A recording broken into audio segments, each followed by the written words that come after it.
For coming. We're going to call this meeting to order. This is General Operations for September 3rd, 2024. It is 7 p.m. Before we start, anybody who would like to speak and address the committee, we have a list over here.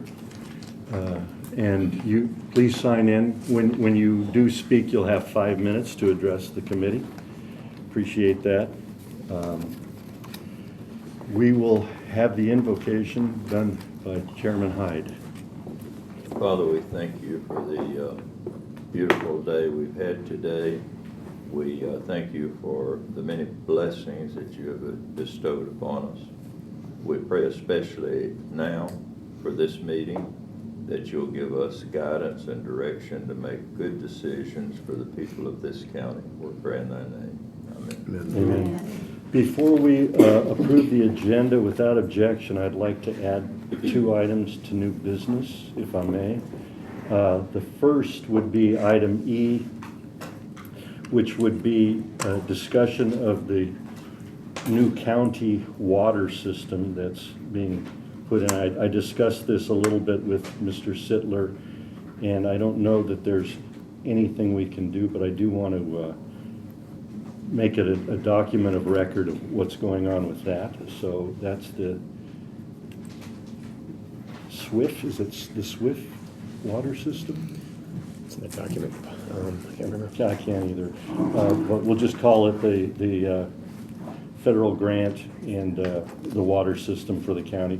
And then item 2 would be tour, or F, tour of the old courthouse and the jail that has been vacated by the 3 courts. So if that's So cool. Second. We have a motion and a second. All in favor? Aye. Opposed? Passes unanimously. Thank you. We have approval of the minutes. So moved. Second. A motion and a second. All in favor? Aye. Opposed? I'm an abstention. I was not here. Okay, we are now going to go into an election of the new chairman and the vice chairman.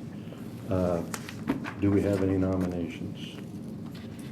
I would like to nominate for the chairman, Jeremy Mansfield, and I want to explain why. We have a lot of things coming up before the Planning Commission. As you know, we have the 2045 plan. It's going to take a tremendous amount of work, and I will still work as hard on this committee as possible if I'm not elected chairman, but I would like to be relieved of that duty, at least for this next year. I would appreciate it. So that's my nomination. I'll second that. Any other nominations? I just want to say, I mean, well, I'd be happy to do that and help you out. Just wanted to, I do want to say, I guess, would encourage this table to at least nominate you as vice chairman, if that'd be okay. No offense to Commissioner Miller, but just with your, we're all friends here. So for just your expertise in construction and stuff, as far as if I were to be, gain your confidence and trust as chairman of this committee, I would want to look at that vice chairman position more like almost like a co-chair position in that sense of I think balancing strengths and weaknesses as far as that responsibility, if you'd be open to that. So, so that's my only comment. Well, yeah, let's go ahead and vote in the chairman if there are no other nominations. I guess it's done, isn't it? Or we have to vote? Okay, all in favor of Commissioner Mansfield as the new chairman, vote aye. Aye. Opposed? Okay. I'd like to make a motion for Commissioner Khan for vice chairman. You would. Second. All in favor? Aye. Opposed? Okay, we have our new officers. All right, thank you, I will hand it Commissioner over to Klein. you. Right now we have recognition of the public. If you wouldn't mind handing me that sheet, please. I'm going to call you guys up, and you will have 5 minutes. If you wouldn't mind, just come over here and state your name and address for the record, and I'll call you for the minutes. Mike McLard at Tioga Trail. We have some of the Latimer family here. Yeah. Would it be appropriate to let them speak first if they want to? I'm happy to whatever you guys, I don't care. Is that Tommy Latimer Now, and if y'all want to, Jim Latimer? Is, Come on, let them talk. Since they have direct we- knowledge well, we- and history, but I understand. I had to get here first. Sure. So is this, yeah, state your name and address for the record. Jim Latimer, 1578 Latimer Lane, Hendersonville, Tennessee. I'm going to approach this by a little bit different perspective. Our family owned the property starting about 1790 up to about midpoint of the 1800s when it passed out of the family, that particular portion of it. Some of it still remains in the family that fronts along Hollow Pike, but it's a very old historic house. And I don't think a lot of people know all the history behind that house. Jonathan Latimer served in the Connecticut militia. He was a colonel in the Revolutionary War. He saw action in several notable engagements. He served in the French and Indian War before that. He was notably at Saratoga, where he played a pivotal point in holding the British off Washington's flank and actually turned the battle. That battle was a pivotal point in the Revolutionary War because when the Americans won that, the French saw that they were a viable force and came in on the side of the colonies. So that was a pretty pivotal point. Also, later toward the end of the Revolution, he was in charge of the defenses of Connecticut, New London. Skip my mind.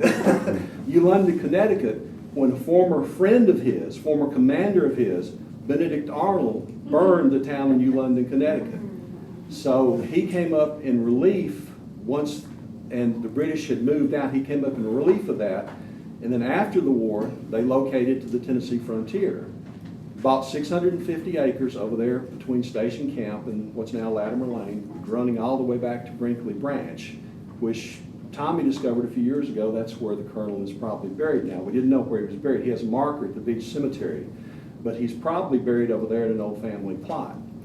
Once he got here, his sons continued fighting on the half of the United States. He had one son, Nathaniel, who was killed at the Battle of Rock Island when a group of marauding braves came in and were stealing horses. They chased him there. He was killed at the Battle of Rock Island. Another of his sons, Witherell, was at Buchanan Station at Nashville, which, if y'all know, the Indians were sent to wipe out the city of Nashville. They sent a large force of Indians to wipe out the city of Nashville. He was one of the 15 men in the blockhouse that held off that Indian raid or repulsed it off and allowed, Nashville to still be in existence.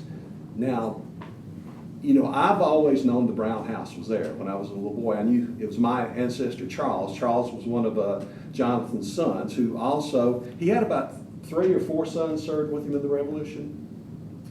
4 and 1 that served as a fifer. Yeah. He was too young. So they put in quite a bit of service there. So I always knew that was going back to my grandfather's house. I actually met Mr. Brown before and went inside the house and didn't even realize it had been sold or deeded or anything until later.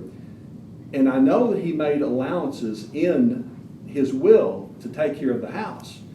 And this is beyond a political issue. It is a right and wrong issue. I mean, that house should have been preserved when Mr. Brown passed away. They should have taken the steps to get in there and preserve that house now. Tommy has got some pictures showing the inside of the house when Mr. Brown was still alive, and that house was immaculate. That house is the late 1700s, early 1800s, the latest, so it's one of probably the oldest houses in Sumner County.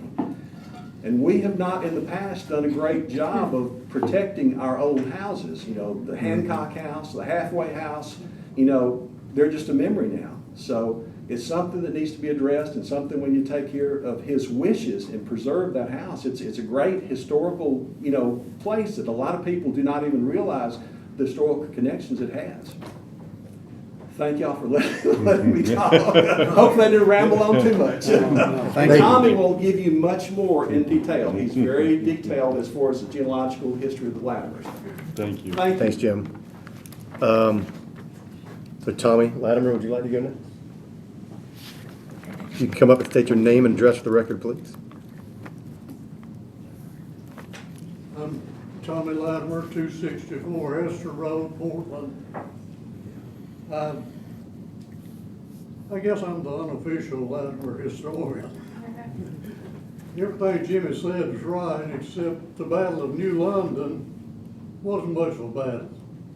A few hundred Connecticut farm boys against thousands of British regulars, and the town was burned. And this Colonel Johnson was court-martialed over that deal. He was exonerated, but I think he kind of left a bitter taste in his mouth. Because in 1790, he left Connecticut, sold all of his property there, came down here and he bought this 640 acres from Daniel James. Now, Daniel James didn't have that property but about a year. He got it in 1789 through a land grant from the state of North Carolina, which this was North Carolina at that time. And Jimmy told about his son getting killed up at Rock Island, so I'll skip that. After, let's see, in January 1797, Colonel Johnson got an opportunity to buy 2 tracts of 640 acres over the edge of Robertson County. It's in the area between White House and Cross Plains. When he bought that, he gave all this property, this 640 acres, plus a little 50-acre land grant he got, to 3 of his sons, and those 3 orphan grandchildren that their dad had got killed fighting Indians.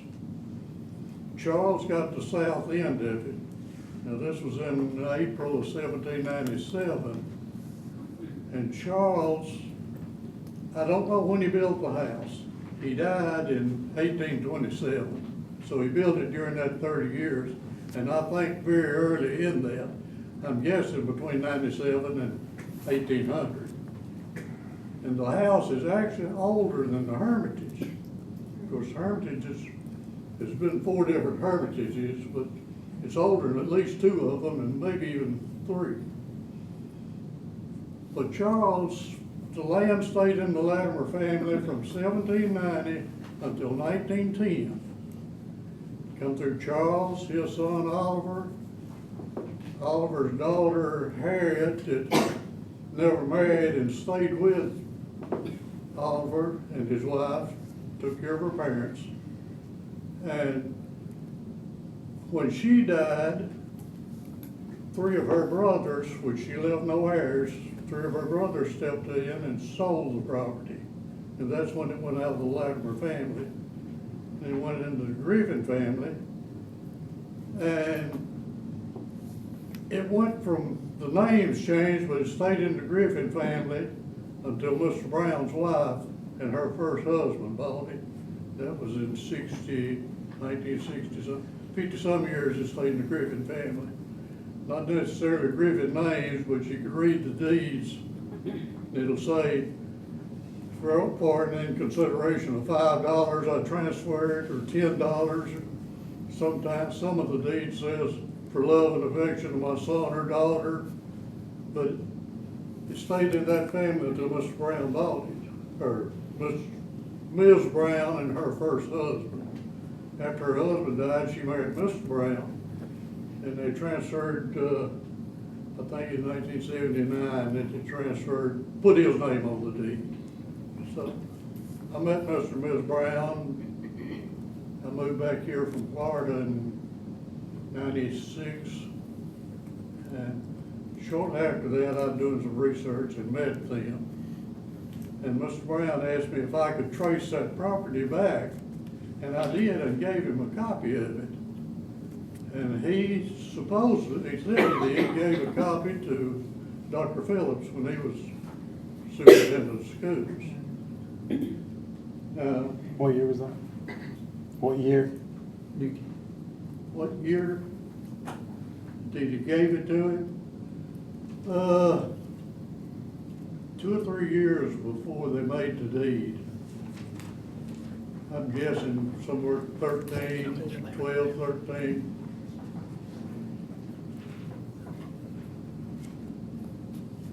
Lost my train of thought. Sorry about that.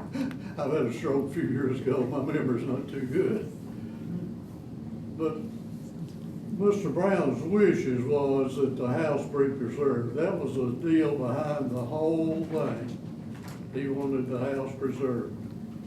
And It's sad, I drive by there now, and I see 3 beautiful new schools, nothing wrong with the schools, that's fine. But nothing has been done to the house. And that's my whole interest in this. I would love to see that house preserved.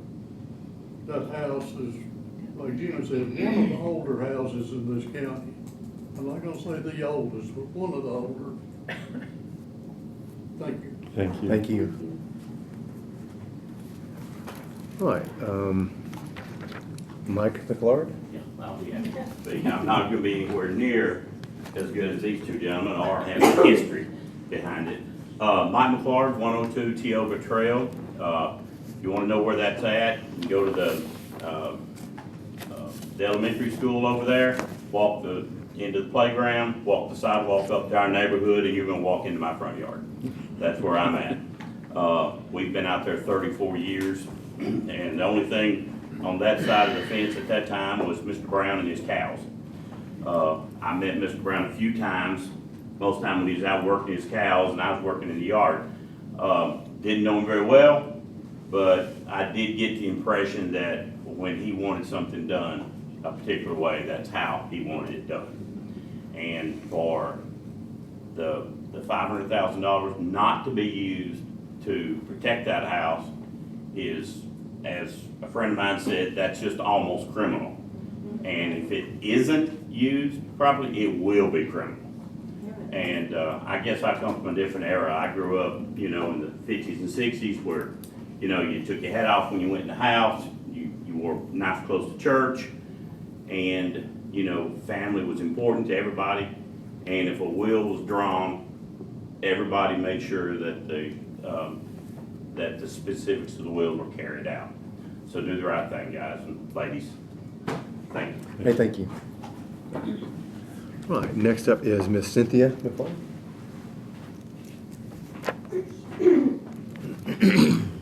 Hi, my name is Cynthia McLeod. I live at 102 Tioga Trail. I'm his better half. She is. We've raised 3 boys in our house. We were neighbors of the Browns, like he said. I guess, first of all, does anybody need a copy of the testimony? Well, I'm going to read what it says very quickly. I, William Brown, a resident of Sumner County, having heretofore made and published my last will and testament, which bears the date of October the 1st, 2015. The codicil, item number B-1, I specifically bequeath to Sumner County, Tennessee, the county, the cash sum of $500,000 to establish, maintain a public park located at 212 Hunters Lane, Hendersonville, Tennessee, with the historic home currently situated thereon being permanently maintained by the county as the park's centerpiece. The park shall be known as the William and Martha Brown Park.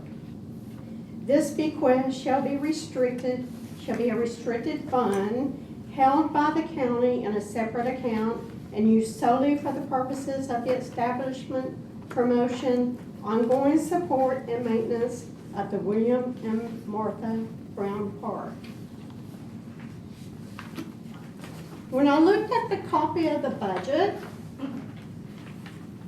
there is, within the budget, the $500,000, I'm assuming, unless there's an account of $500,000 somewhere in Sumner County, and if anybody knows, please raise your hand.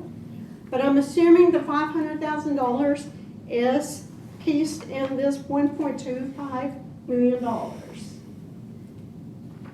Landscape, nature trails, amphitheater, parking lot. There's so many things in this budget. $100,000 for an amphitheater? $140,000 for a parking lot? You look at the other schools in Sumner County, Beach, Hendersonville, Portland, Westmoreland, none of these schools get this. Mr. Brown wanted $500,000 specifically to maintain his home for a park, not a fun factory. And that's what it's turning out to be.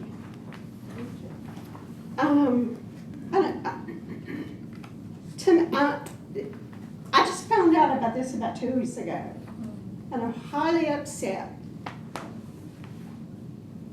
And if the $500,000 doesn't go to his home to maintain and preserve it, it is criminal.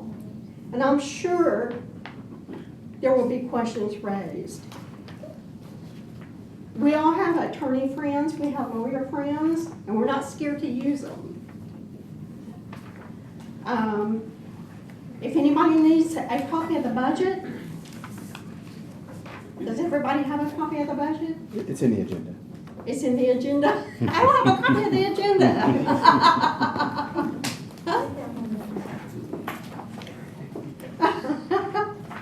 Be careful what you ask for. No. I don't want that. I'll just use it as scratch paper at home.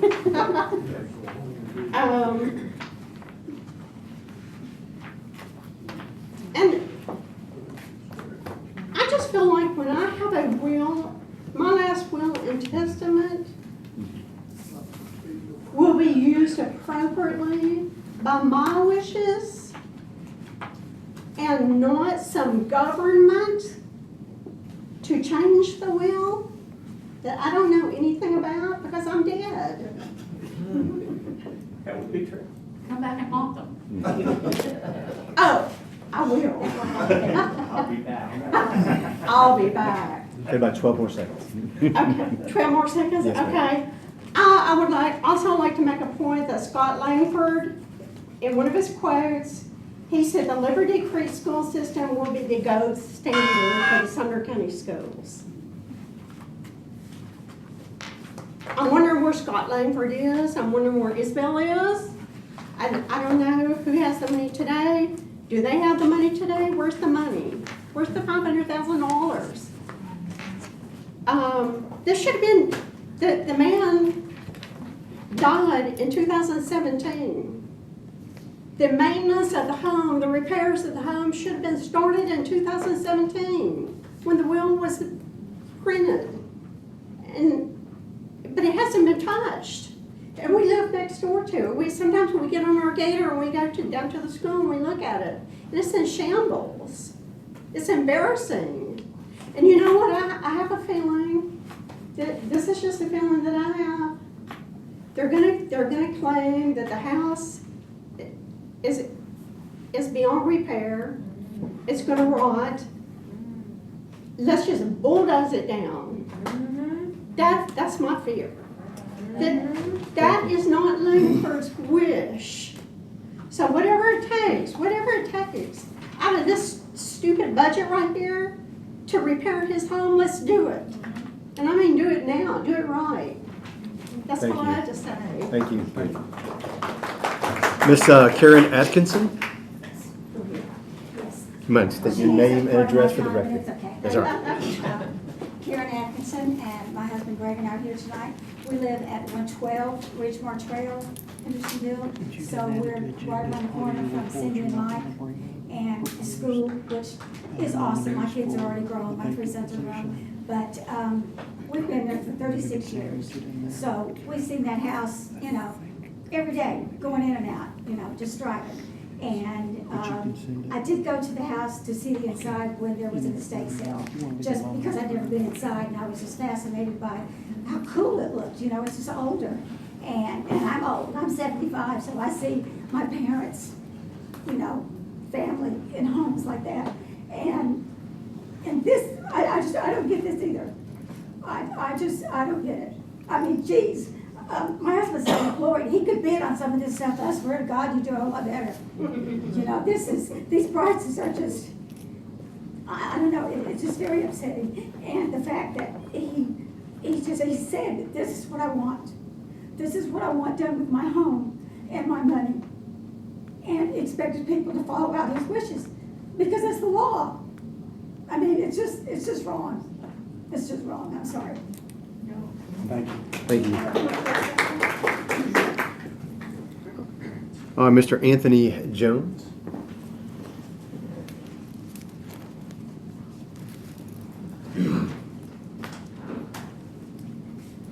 My name is Anthony Jones. I live at 429 Upper Station, Gamble Creek Road. My brother was very good friends with Tina. Does that ring any bells? Steve 11, Yes, sir. so the microphone can hear you. My dad always told me it's better to be seen than not heard. So if you hear it in my voice, I hope you understand where my allegiance is. I have been there 40 years this year. My property borders Liberty Creek Schools on two sides. The only thing between me and Liberty Creek Schools is a wore-out, tore-up fence. I understand Mr. Brown's wishes. I applaud him. For somebody to do what he did, to donate $500,000 for his house, needs to be done. It needs to be fixed now, not waited on. The $8 million, or however much is left out of that bunch, if $500,000 don't touch fixing his house, take some of the money out of the $8 million to restore his wishes. Okay? Do what the man asked. To be the largest donor in this county in the history, do what the man asked. Any of the people that came before him that are noted in this county, such as yourself, and I respect you, sir. Greatly admire you and respect you. Unbelievable how much I respect you, and I've never told you that. My issues with the county school system, take care of things first. I'm dealing with a water issue since 2017, and it's gotten really bad over the years. The retention pond that the county put in comes into my fence closer than you and I are. And it floods me out. It floods my pond. It floods my neighbors on Upper Station Camp. I've got 90 pictures and 28 videos since 2020 of every time it's happened.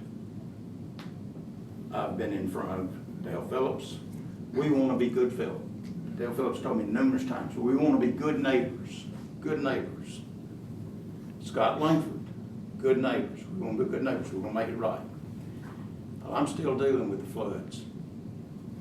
The point I'm trying to make, fix the other problems first before you go to spending this kind of money. That $500,000 is not in this bunch. If you can do the math real quick, you'll find out real quick that $500,000 for Mr. Brown, which I had met a couple of times since I've ordered him. Usually when a cow got out, or a bull got out, or here one of his got out. I don't know how much history you know about this. And it seems like you know an awful lot. But Cecil Keesley used to have the 3 farms around me, and we had gates around all of us, where he could run one cow from my farm to his farm, to Mr. Brown's farm, to Miss Green's place. And I don't know how far down he could go, if he could go to Brinkley Branch all the way with a cow that got out. We dealt with that for years, for a very, very long time. And Mr. Brown was always very cordial and very nice. So, fix the Brown house. The walking trails or all the others, or the parks, or the amphitheater, that's a luxury item, especially the amphitheater. Do we need an amphitheater out there? I don't think so. I get the pleasure of seeing the lights of the school till midnight, every night. I get to look out my window. I don't have to have lights at my house. I've got enough lights for my schools. Lights go off at midnight and they come back on about 4:30, 5 o'clock every morning. I get to listen to every time they have a function at the school. I get to hear the music, the rap music. I asked Dr. Phillips one day, I said, "What's that rap music doing to them cows?" "Why, it's scaring the hell out of them." I said, "Sure it is." Now, if that cow gets out and runs through a fence because somebody's playing rap music over there, that's gonna be my problem. So I've asked them to tone down the music just a little bit or play some other kind of music, but that hasn't happened yet. The other point I want to ask you, if you do it for Liberty Creek, it should have been done for Merle Heights High School. It should have been done for Westmoreland. It should have been done for Portland. It should have been done for every county school system in the county, and not only just Liberty Creek. You need to, no favoritism. It's real easy, black and white. Everybody's treated the same. And that's the way it ought to be. Treat everybody the same. So I'm asking you, don't approve this until you fix the existing problems that they've already created. I am told that I've got 500,000 gallons of water coming on me in one spot that I didn't have before. And the pictures prove it. My pictures can prove it. I've done been through these civil engineers and attorneys and all this other stuff. And the only ones that have helped me are some of the people that are sitting at that table. And I'm very thankful. I'm very appreciative of it. But we need help. Don't approve something that doesn't need to be. This does not need to happen. Thank you. Please, don't put the cart in front of the horse. I've been thinking about it. Things like this. 30 more seconds, Mr. Chairman. When you make a cake, do you put the icing on first, or do you put the cake down, then put the icing around it? If you go look at a car, do you want a car with all the luxuries items, or do you want the one that you can start and drive down the road and get you back home? So, don't put the icing on the cake first. Start with the cake first, then put the icing on it. But if you put the icing on it, I want a piece of it to go to each school, every one of them. And this money that's been allocated, Mr. Brown asked for, it does not need to go all to Liberty Creek. It needs to go to every school system in this county. I don't have a problem with that. Whether it's Beach or Myrtle High or White House or Portland or Westmoreland, everybody needs to be treated equally, the same, the very same. Not a minute's difference in them. Thank you. Miss Elizabeth Michael? Elizabeth Michael?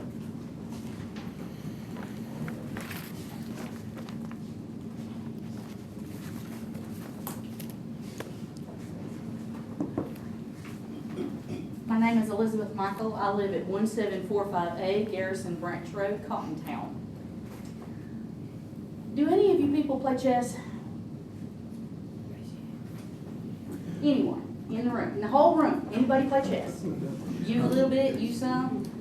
Can either of you gentlemen tell me why a grandmaster will not play with an unorthodox player? Unpredictable. Bingo, unpredictable.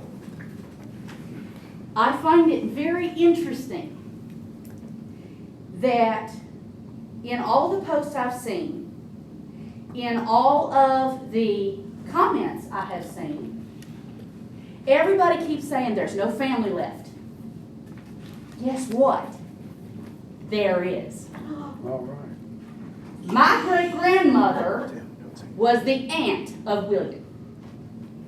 We share the same great-great-grandfather. And I'm looking for other family members that I know are out there. And I have one thing to say to Mr. Phillips. One thing. Comply or end up in court. Because I am about to throw a monkey wrench in everything. I'm gonna go see a probate lawyer. And I will make Mr. Phillips and Mr. Holt and Mr. Langford return every dime.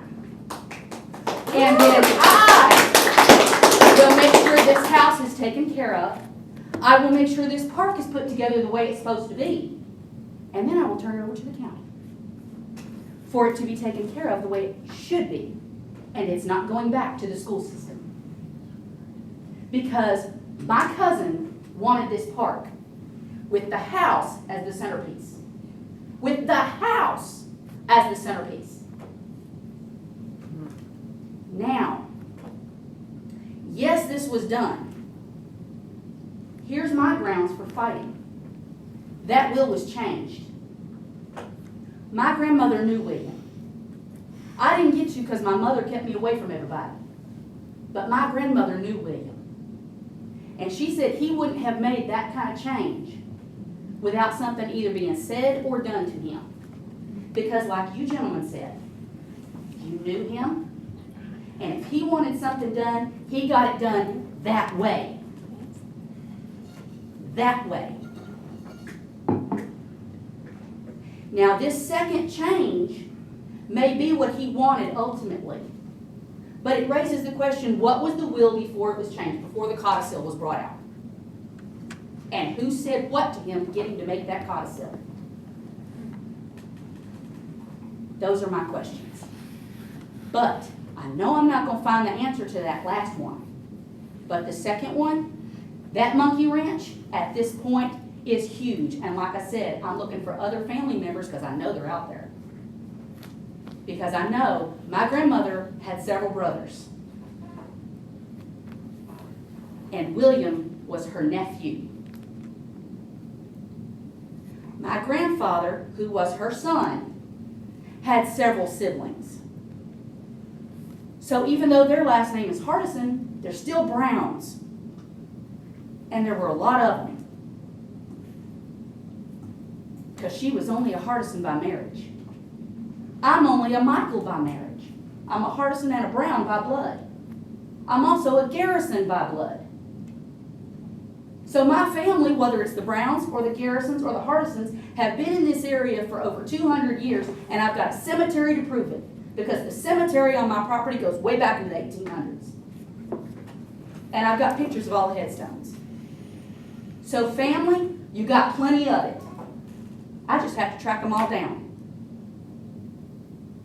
And these gentlemen that aren't wanting to give up the money to take care of this house and get it fixed, I'm going to hold them responsible. Because a lot of us are done with this mess. Now, I'm a mom of 4. And I got that Carol Burnett look going.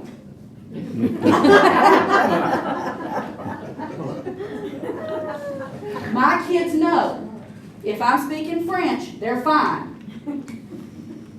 But my kids know if the Carol Burnett look comes out and mom's speaking German, they better straighten their butts up or forelegs is going across their tuck.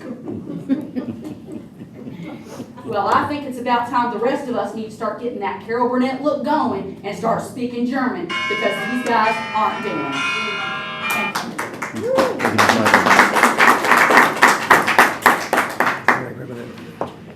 All right, Miss Diane Stinson.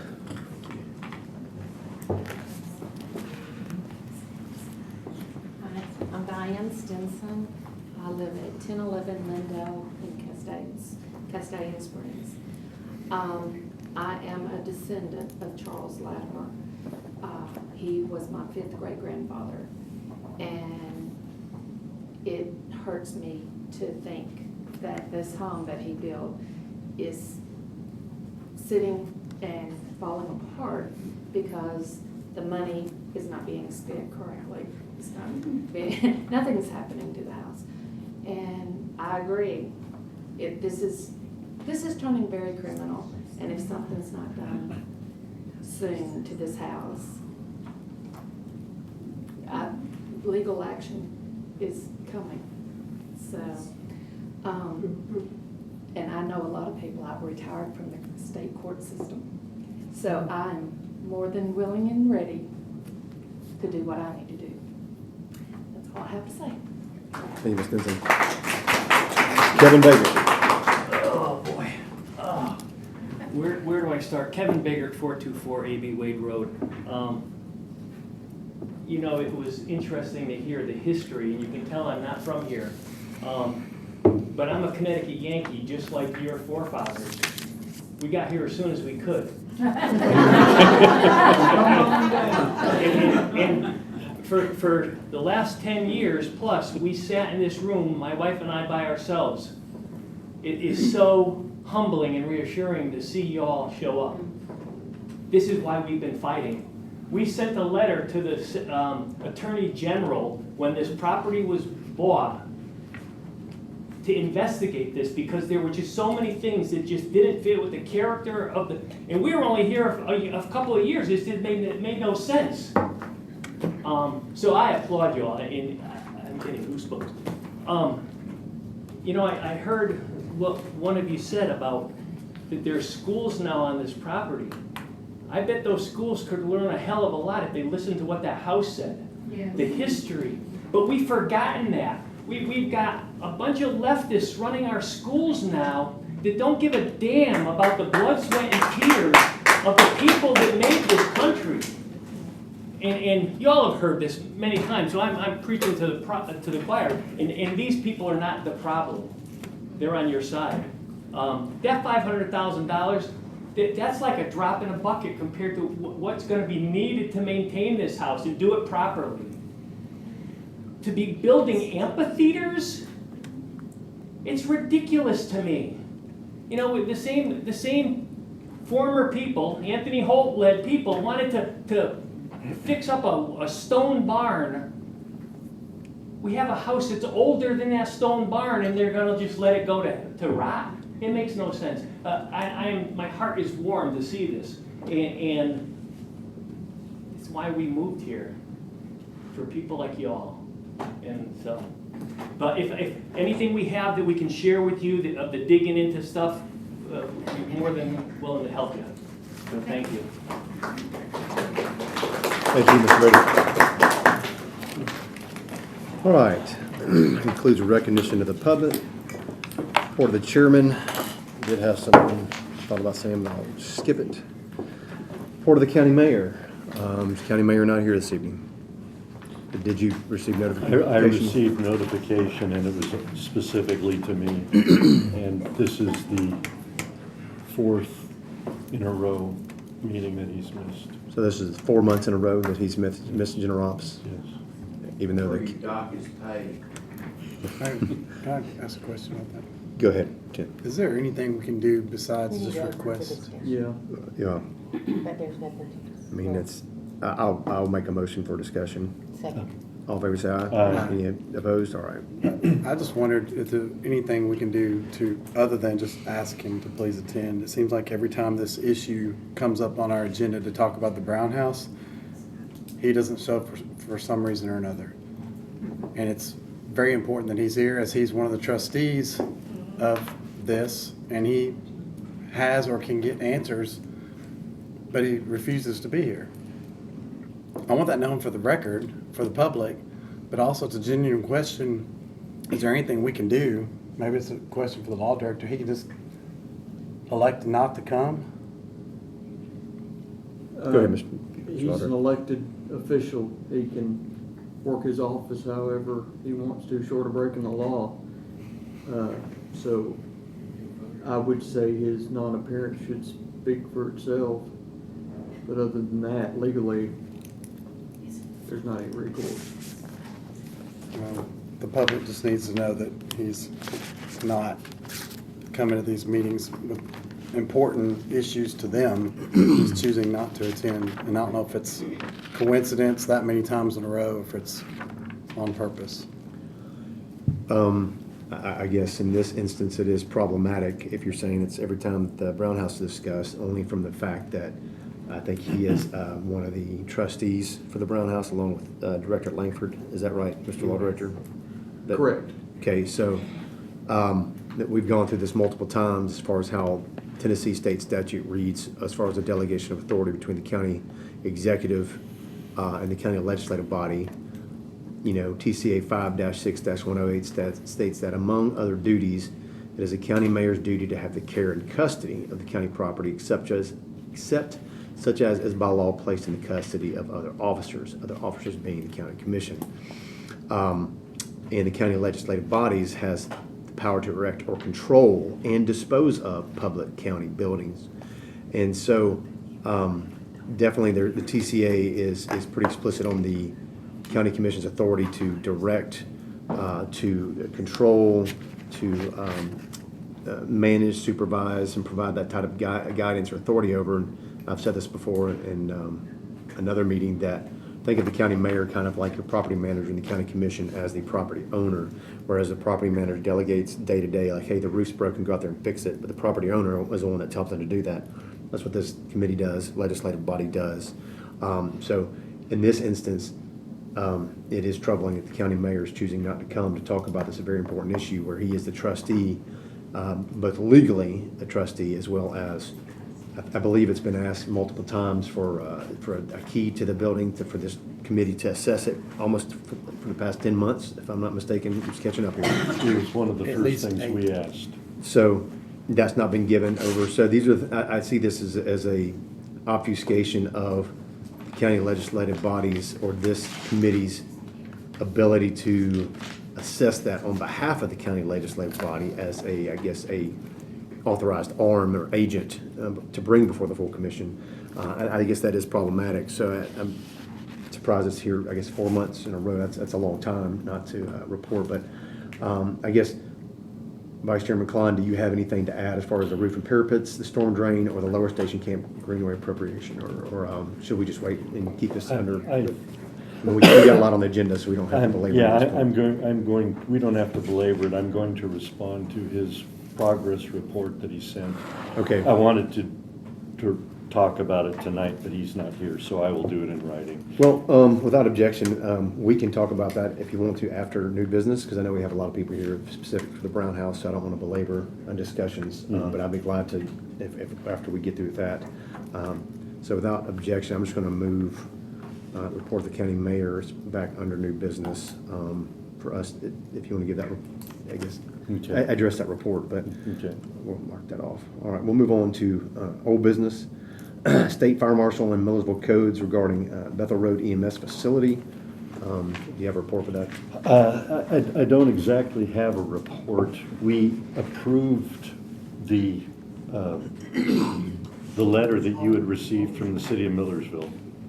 And we have a resolution, I believe, that was approved in An MOU that got sent. The law director's office has already sent that. So what I need to know is, at what point can I solicit architects, at least for estimates on the work that needs to be done? This is going to cost well under what is required for an architect.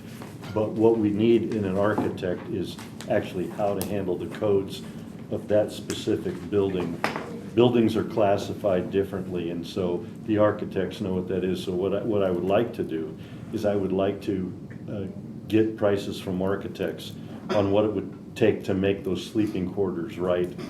Then we can put it out to bid. I sent that to the city administrator, I believe, after it passed and was signed by the mayor. So that would have been the end of last week. And I'm making an assumption here.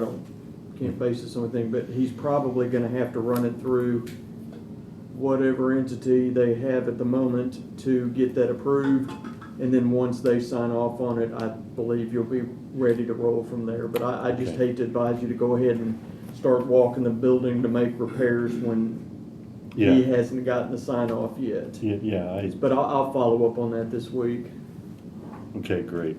Thanks. So that's that. All right, Chairman. easy enough. Hendersonville Health Department status, we're rating the Gantt chart that you had asked for, I guess. I assume we still don't have that.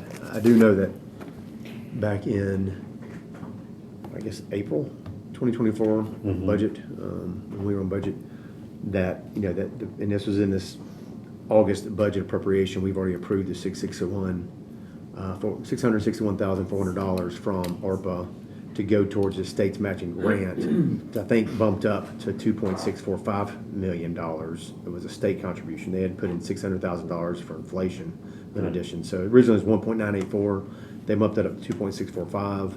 We kicked in 661,400 on top of that. And I know they were estimating when it was asked, it was going to be between 400 and 415 square feet.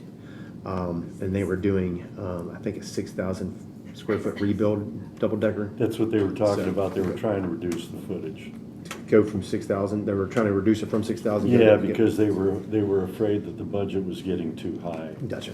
So anything, I mean, other than just I'm not sure if you're the right person to ask, but is like, what's the status now?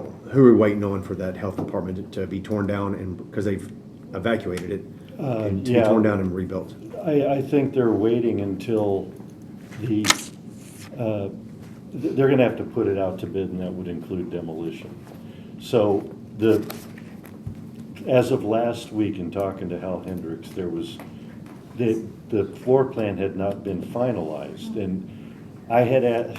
This is one thing I want for the record. I had asked to be part of every one of those meetings, and I went to one meeting, and I have not. They've had at least one more since that I've not been invited to. I think it's really important that somebody from this committee is at these meetings. I don't know, you could ask the law director what we can do to ensure that happens, because I'm willing to spend my time in these meetings if I can just find out when they are. So, I mean, I don't know. How would you like that to look? Are we talking about a resolution for projects in general, or this specific? Or? Well, here's where I'm out of my league. I don't know what it takes to just be informed of the meetings. I was told that by the mayor that I would be informed, and I know that there's been one meeting that has happened without me ever getting any information at all on it. So I don't know. Here again, he's a constitutional officer. Perhaps Mr. Hyde can give us some thought on this, since he's had so many years on the commission. I mean, Chairman Hyde, you got to come in here. I don't think it's going to be better coming from the lawyer. I mean, there's nothing that can be done. I mean, Okay. but other than us asking. But if they don't keep us abreast, I will send the mayor a letter tomorrow and so if you wouldn't request mind doing that, again. if you wouldn't mind doing that, Sure. delegate that to you if you Okay. wanted to. All right, Cottontown flooding. It's on pages 7 through 10 of our packet. I guess, Mr. Klein, I know that you and Commissioner Jones have both commented on this before. Why don't I go ahead? Yeah, go ahead and share. Start, and then Commissioner Jones can hit anything that I've missed. We solicited the planning director, Josh Sudduth, and Commissioner Jones has made a lot of phone calls to Army Corps of Engineers, TDOT, TDEC, because we wanted to find out what the specifics were as far as getting in a stream bed and dredging it and cleaning it out. And it's substantially different than we've been led to believe. The long and short of it is that through the help of Commissioner Jones and Josh Sudduth, we were able to get TDOT out there last week, and they cleaned up the maximum they could of a big gravel bar that was on the downstream side of the bridge. That, I believe, was blocking a lot of the water. They didn't get the job completely done, so Josh Sudduth is going to go back to them and see if they can do the other side of the bridge, and we can reduce or completely end the flooding that's overwhelming that part of the town. Commissioner Miller. This is like a before and after. I don't know. I'm going to ask the This same is thing. before and this is either after? Yes, the gravel bar is the before, so that was a very big amount. They took 14 truckloads of gravel out of that creek. Dump trucks, yeah. And so it's substantial, but like I said, the job isn't complete. But we're hopeful that we can get TDOT. Go ahead, Commissioner. If I could elaborate on that, I just didn't want it to be not emphasized as much as it should be, and you did hit the main parts of it, but this gravel bar, judging by the size of the trees that were on it, has probably been there since the flood of 2010. So this is due to lack of maintenance over decades.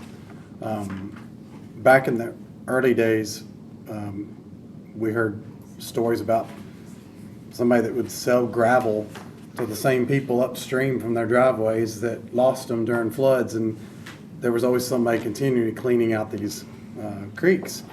And since that's stopped because of all these supposed regulations, a lot of this stuff has not been managed for a long time. But through us being the squeaky wheel and calling people, it's been put back on their radar, and they cleaned it out. So they did all they could do under one permit. That was the key thing. So we asked, could they get another permit to do the other side of the bridge, which has encroached on the amount of water flow coming in on the north side, right? Literally half the bridge was blocked. And then the opening underneath it. And then this gravel bar blocked the whole backside of the exit, which dispersed water towards the bridal house and towards the property going east, and backed everything up towards the churches. So this should do a tremendous amount of help, but there needed to be public education too on what was allowed, because this commission, and well, I'd say probably the former county mayor, preached to the citizens that they could not get into creeks and clean out their own stuff. And that is patently false. You can get in there and clean out debris. Anything except for disturbing the stream bed's bottom, which requires permit. But you want to get in there and clean out things that have lodged in the creek that aren't supposed to be there, you can do that. You just cannot disturb the bottom of the stream. In that case, you need a permit. But they're fairly easy to get. You just have to tell them you want to do something, and in a lot of cases they'll let you go ahead and start the work under the permit. As the permit's being granted, you can start the work as long as they understand what you're going after. So it's not as hard of a process to do, and I think a lot of property is flooded over decades that didn't probably need to have flooded. So it's a real shame. So just to clarify, because I've been told the wrong thing, and the previous commission and the previous county mayor under our planning director, Josh South, has said that we can't do anything. I mean, he said that even recently as this spring, that we can do nothing. So you're just to clarify, you're saying that according to TDEC, a property owner can remove, there was a shed or something hanging over. I went out there and looked next to that Baptist church over the creek, or just there are obstructions that can be removed by property owners, citizens, or the church, half their asphalt's inside of the creek bed. So they can remove that asphalt. There's not going to be anybody coming out there from TDEC saying you can't do this because you're disturbing the stream bed. If you take a backhoe in there and you start digging into the bottom of that creek, they're going to have a problem. But if citizens get out there, manual labor, and they're out there pulling things out of creeks. So you can't get a front loader out there and start scraping. Correct. They do not want to see it disturbed in the bottom without a permit. But with a permit. Trampoline that fell in out? Yes. You can Mr. track Law Director. no kind of equipment in there taking out. Mr. Law I'd Director. like to put a big disclaimer on this conversation. TDEC is very stringent about what happens around their waterways. And you may be right, you may be wrong, but I don't think the citizens need to be taking our advice on what to do here.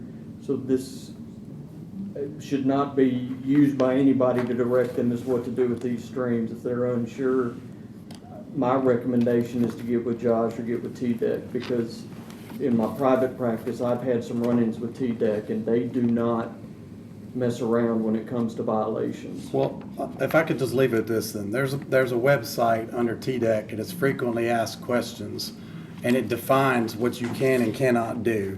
It is for the citizens so that they can make their own decisions, and if based on the questions asked here, they can make their own decisions, and then they can also apply for permits if the work is more than what the allowances are. So it's let's see, what website is this? It's TDEC Frequently Asked Questions, and it's the Portland District, I believe it was, wasn't it? Yeah, there are differing classifications of streams. There are nuisance drainage ways. The area that comes down on the south side of 25 from the east, moving westbound to Station Camp Creek, that's a nuisance creek, and you can pull any debris out of there you want. And that was per Josh, And that was right? per Josh Suddeth, and I believe your frequently asked questions. Yes. Some of the creeks, as long as you don't go in with a track Equipment. machine, you can stay on the bank and you can pull gravel out in some cases. It all, Mr. Sittler is right, it depends on the classification of the stream, so it's always best to consult TDEC on it if it's not clear as a bell in their frequently asked questions. The long and short of it is, we've been led to believe that we cannot go in any streams, and that's simply not the case. But if there's no, well, it sounds like if there's gonna be a continuation, do we wanna keep this under old business, as far as like if there's gonna be another? Yeah, we're gonna we keep- will give you an update. We All haven't right. heard back from Mr. We'll Suddeth. move on and keep this under Is it old. going off or staying on? We're keeping it on. Okay.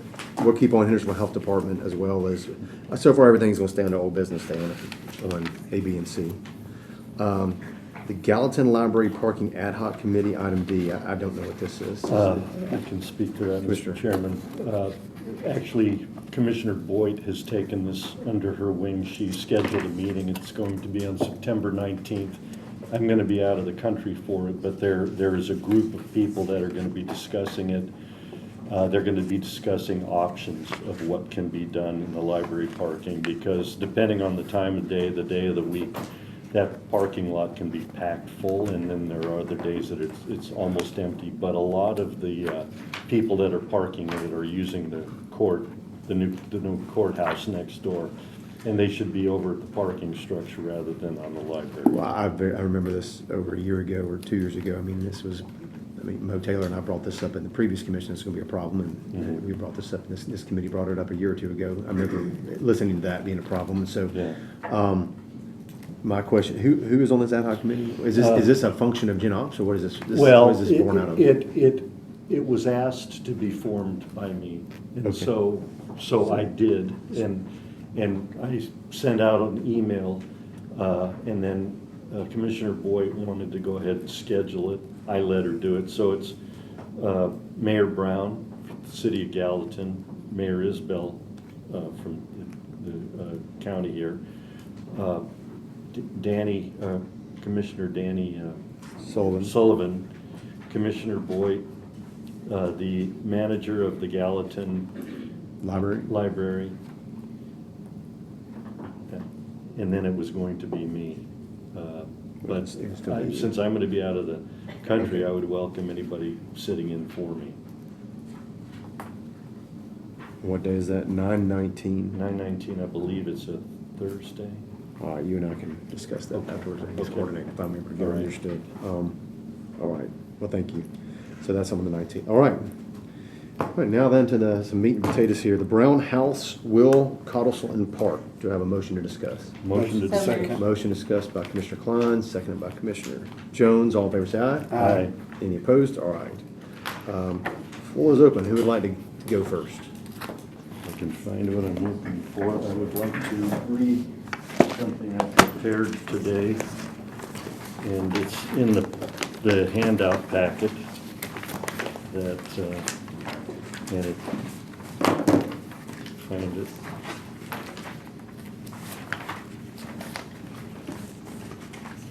It's here somewhere.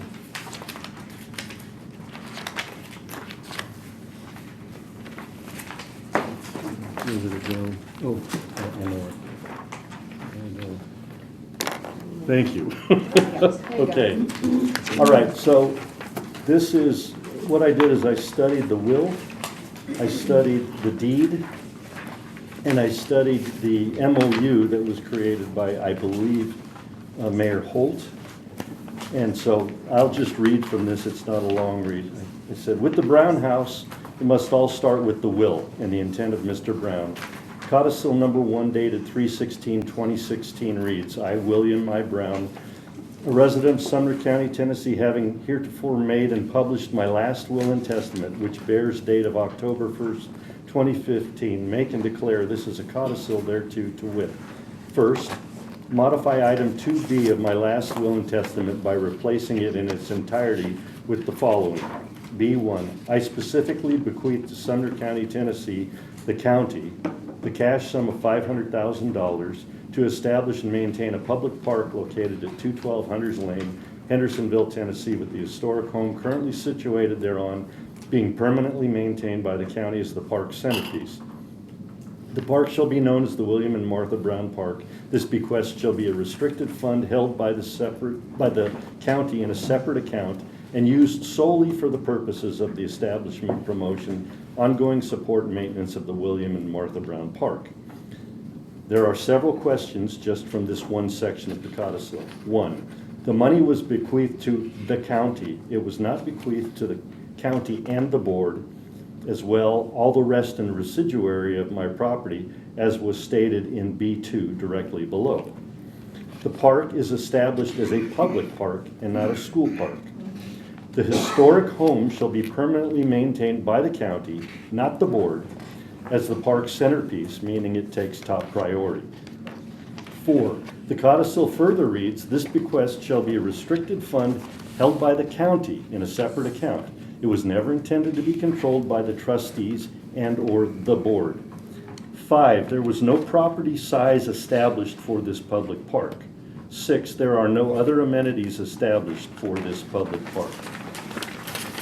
On 12/1/2020, there was an MOU signed by Anthony Holt and Del Phillips that stated many aspects of the will.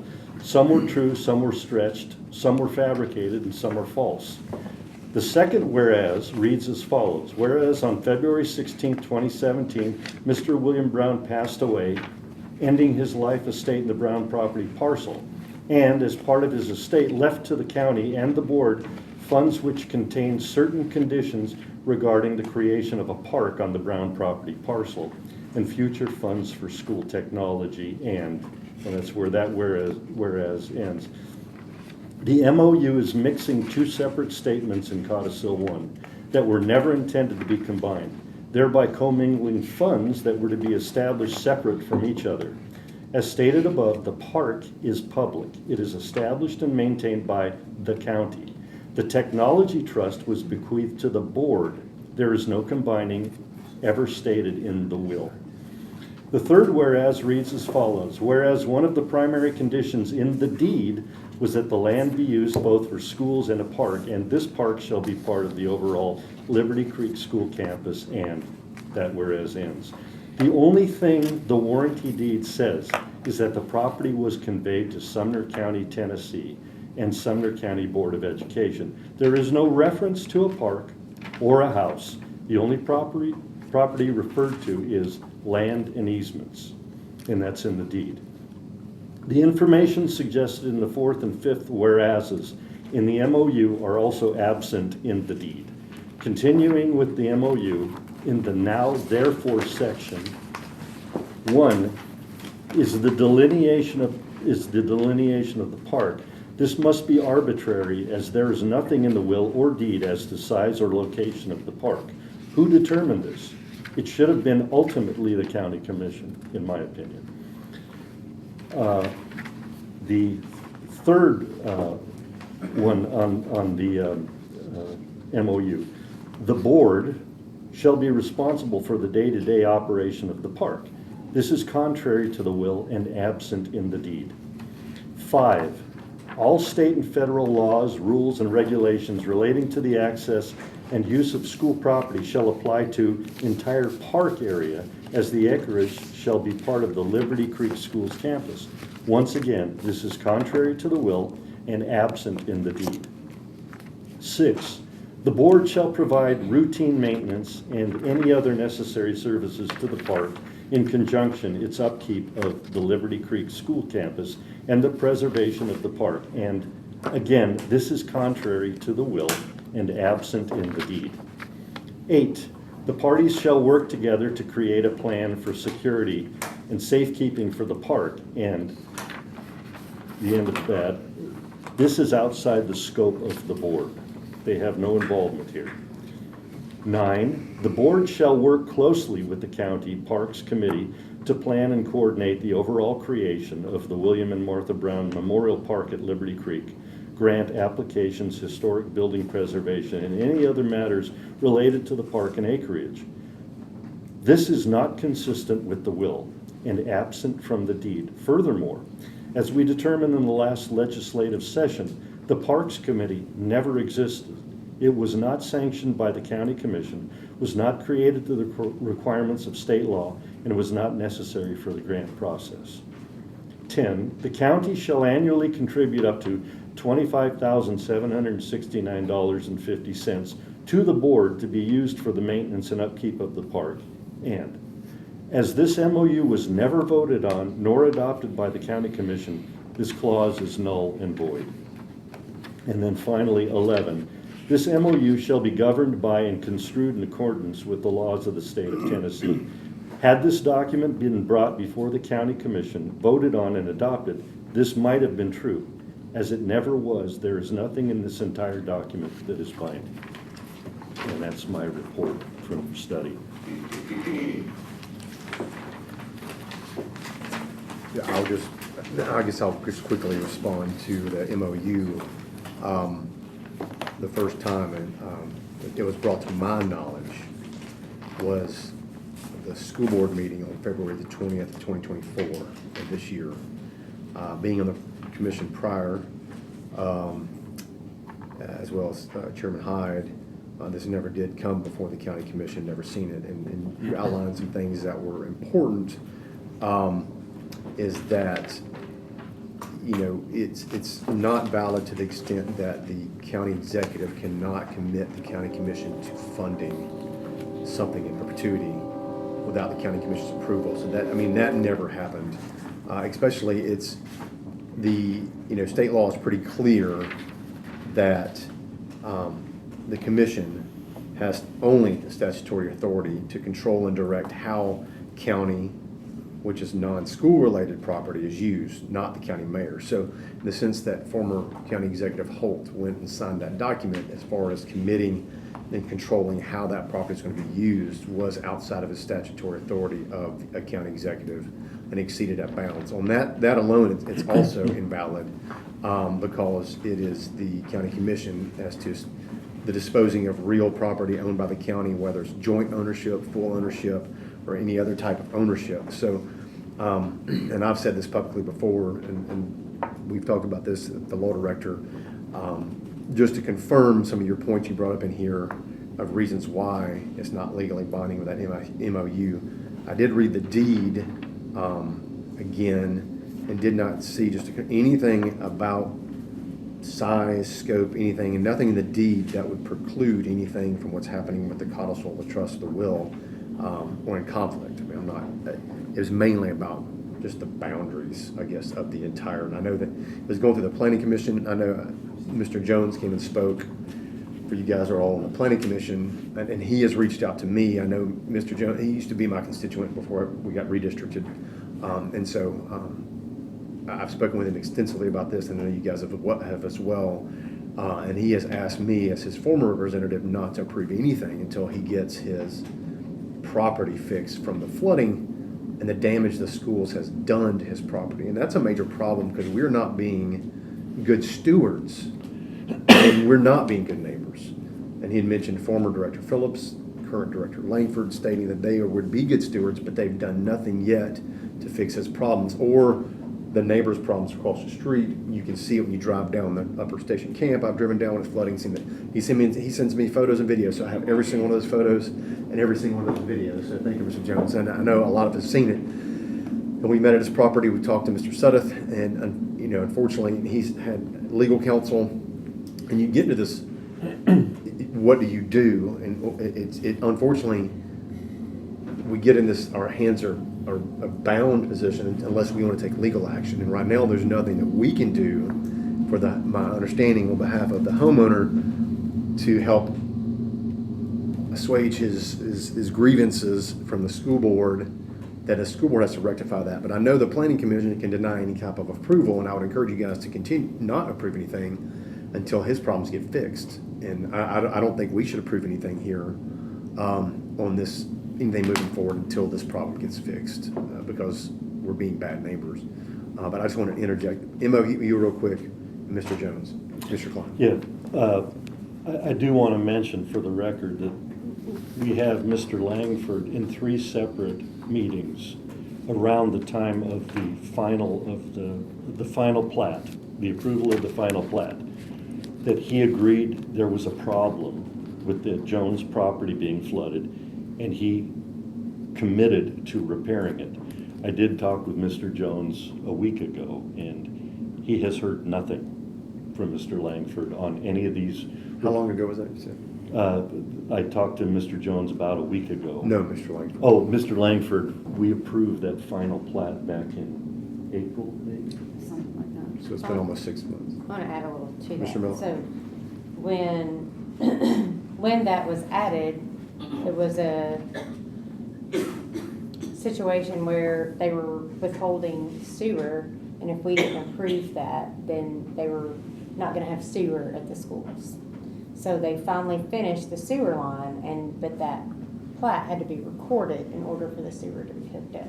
So they kind of tied our hands once again of, oh, the kids aren't gonna have sewer, and we're gonna have to keep pumping, and it's gonna cost more money and more money. But it didn't matter how much money it cost for the 2 years that the school was open when it was them doing it. But then when we weren't gonna approve something, because I can speak only for myself, I didn't want to approve it until Mr. Jones's property was fixed. But our hands were tied because there was this narrative out there on social media, once again, that, you know, I'm gonna hate kids because I don't give them sewer if I don't approve this final plat. So there's always a game being played, like she said, like a chess game. So I just want that to be known that, you know, had to approve the plat because they had to hook up the sewer, and it had to be approved before White House Utility District would hook it up. I voted no on all of it. Just on general principle.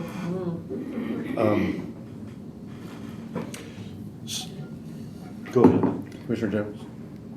So I have issues with the way that this is being politicized from the director of schools position. It seems like, to your point, everything is leveraged against children, and this particular issue is now being leveraged against cross-country. I don't see anything in Mr. Brown's will that says anything about cross-country or an amphitheater or pavilions or anything like that, parking lots. I don't see anything in there about that. And for the record, I'm not against cross-country. I think it's pretty cool. But I walked the cross-country track at Saunders Ferry yesterday. It's just grass that's mowed extra short. And to leverage that against this is crazy. People need to understand what he's doing here with leveraging all of this. And Mr. Brown's will needs to be followed first. I commend the citizens for coming to speaking about this. I got a lot to say about it. I got a lot of papers and documents, but you guys have hit the high points. There's some legal issues with the way the money was or wasn't accepted. We could go into all of that with TCA, and I mean, I can show people why they need to vote a certain way for the legalities of it and procedural problems, but without going after legal actions, I don't know how we can do it. So again, I commend the citizens for speaking up on this. This is going to take a citizen effort. I agree with you on thanking everybody for coming, because that's what it takes to, for us, helps us to move forward. But speaking on cross-country, I have been told that they run all over that school. They have short grass, tracks, spaces all over the Liberty Creek campus, so they are running cross-country over there. So I'm just saying. Mr. Klein. Mr. Chairman, I think we've made a strong case, the invalidity of the MOU, the will not being followed directly. What I would like to know, maybe from the lawyer, is if the money, the $500,000 was supposed to go into a separate account, who transferred it into being commingled with the $8 million? How is that possible? And number two, who determined the size of the park being 80 some acres? how was this all done without the commission's approval? I mean, we are the representatives of the people. We handle the money. I just don't understand, number one, how the $500,000 was transferred from his bank account or whatever directly into the school district's account. And who was able to design the park without any guidance at all from the legislative body in the county? Well, I have your answers for the second one, but I'll leave it to the law director as far as how the, any knowledge that you might have on the $500,000 that specifically go to the county, how it got intermingled incorrectly with the $8 million for the William and Martha Brown Technology Trust specifically, because those are two separate things. You have the Technology Trust of $8 million, then you have the county fund of $500,000, which was supposed to be a separate account.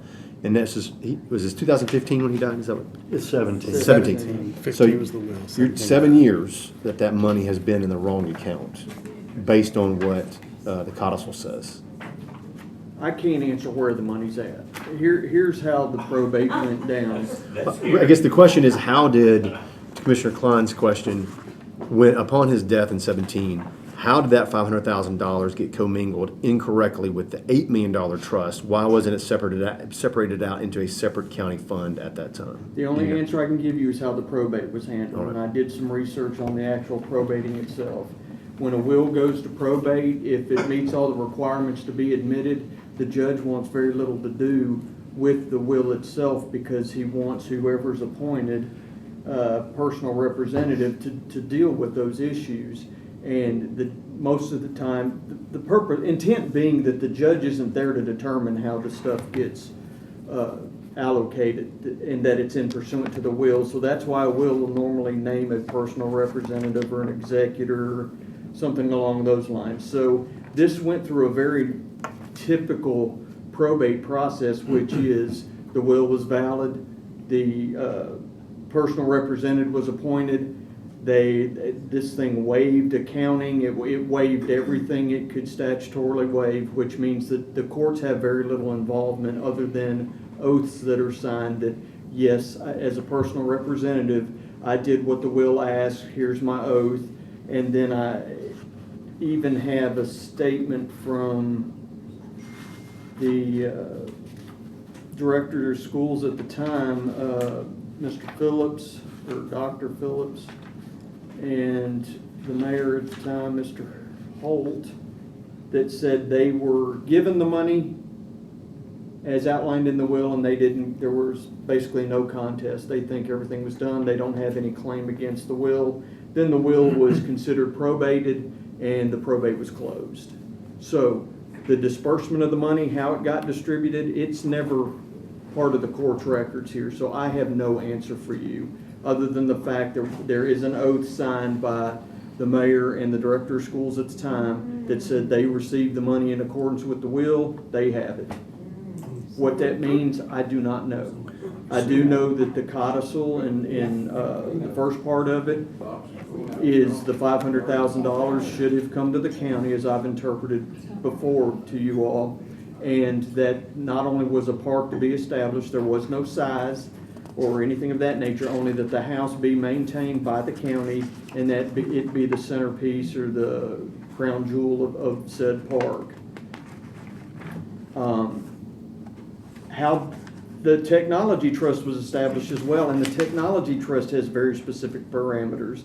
It's only to be for technological needs for use by the school board. So how that money's getting moved back and forth, or everybody's interpretation, I don't understand how they're coming up with this. I can only tell you my interpretation is that 500 should have come straight to the county upon disbursement pursuant to the will. The rest of it should have gone to the trust and thereby created the trust for which the mayor and the director of schools is supposed to be over.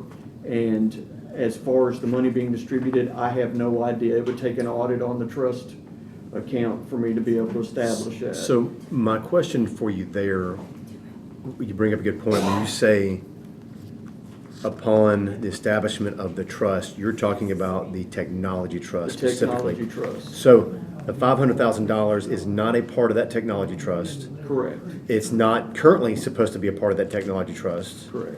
It was supposed to be dispersed immediately upon his death in 2017 to the county commission for the maintenance, upkeep, preservation of that house, establishment of a park around it as the centerpiece, and the ongoing maintenance of that home as historic property. And to beef up my stance on that, it is item number one before you get to the technology trust, which basically establishes that the $500,000 has to get distributed to the county, and then whatever's left, knowing it's gonna be several $1,000,000, will then create this technology trust for the trustees to use pursuant to what he outlined in the codicil. Would you say that, would it be accurate to say that the two trustees, being this director of schools and the county mayor, are currently in violation of the law or the trust, and because they have absorbed money that was never legally supposed to be distributed,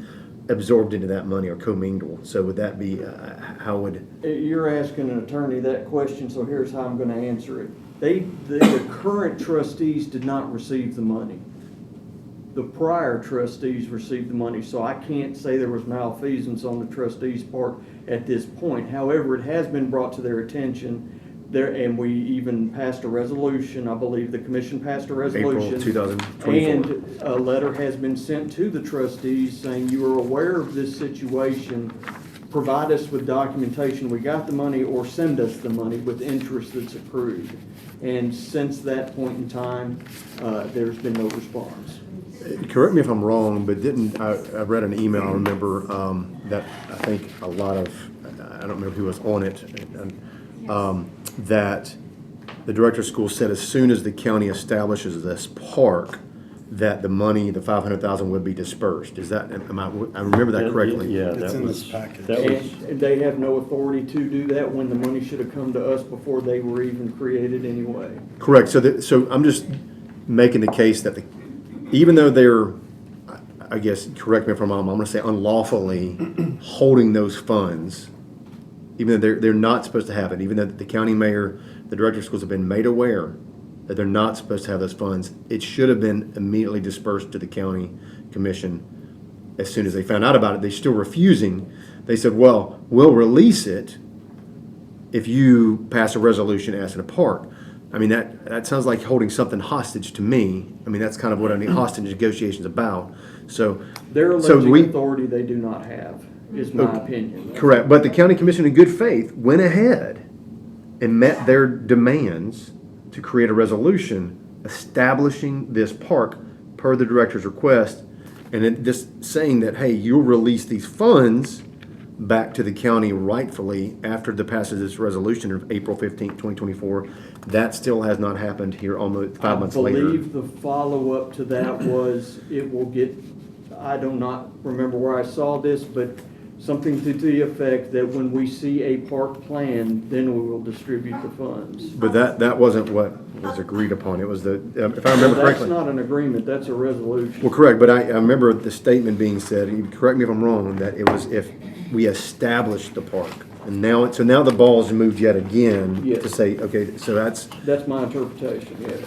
I have that, Mr. Mansfield. Do you have that Yeah, statement? this was from Scott Langford to Mr. Sittler, and it said,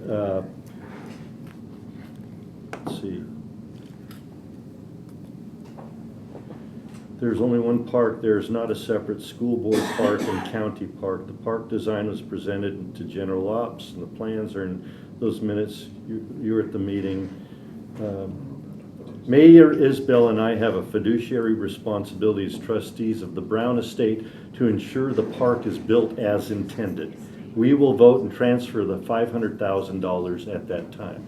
So read that again. Can you read that again? Okay. This is item number 2 in this letter dated March 9th, 2024.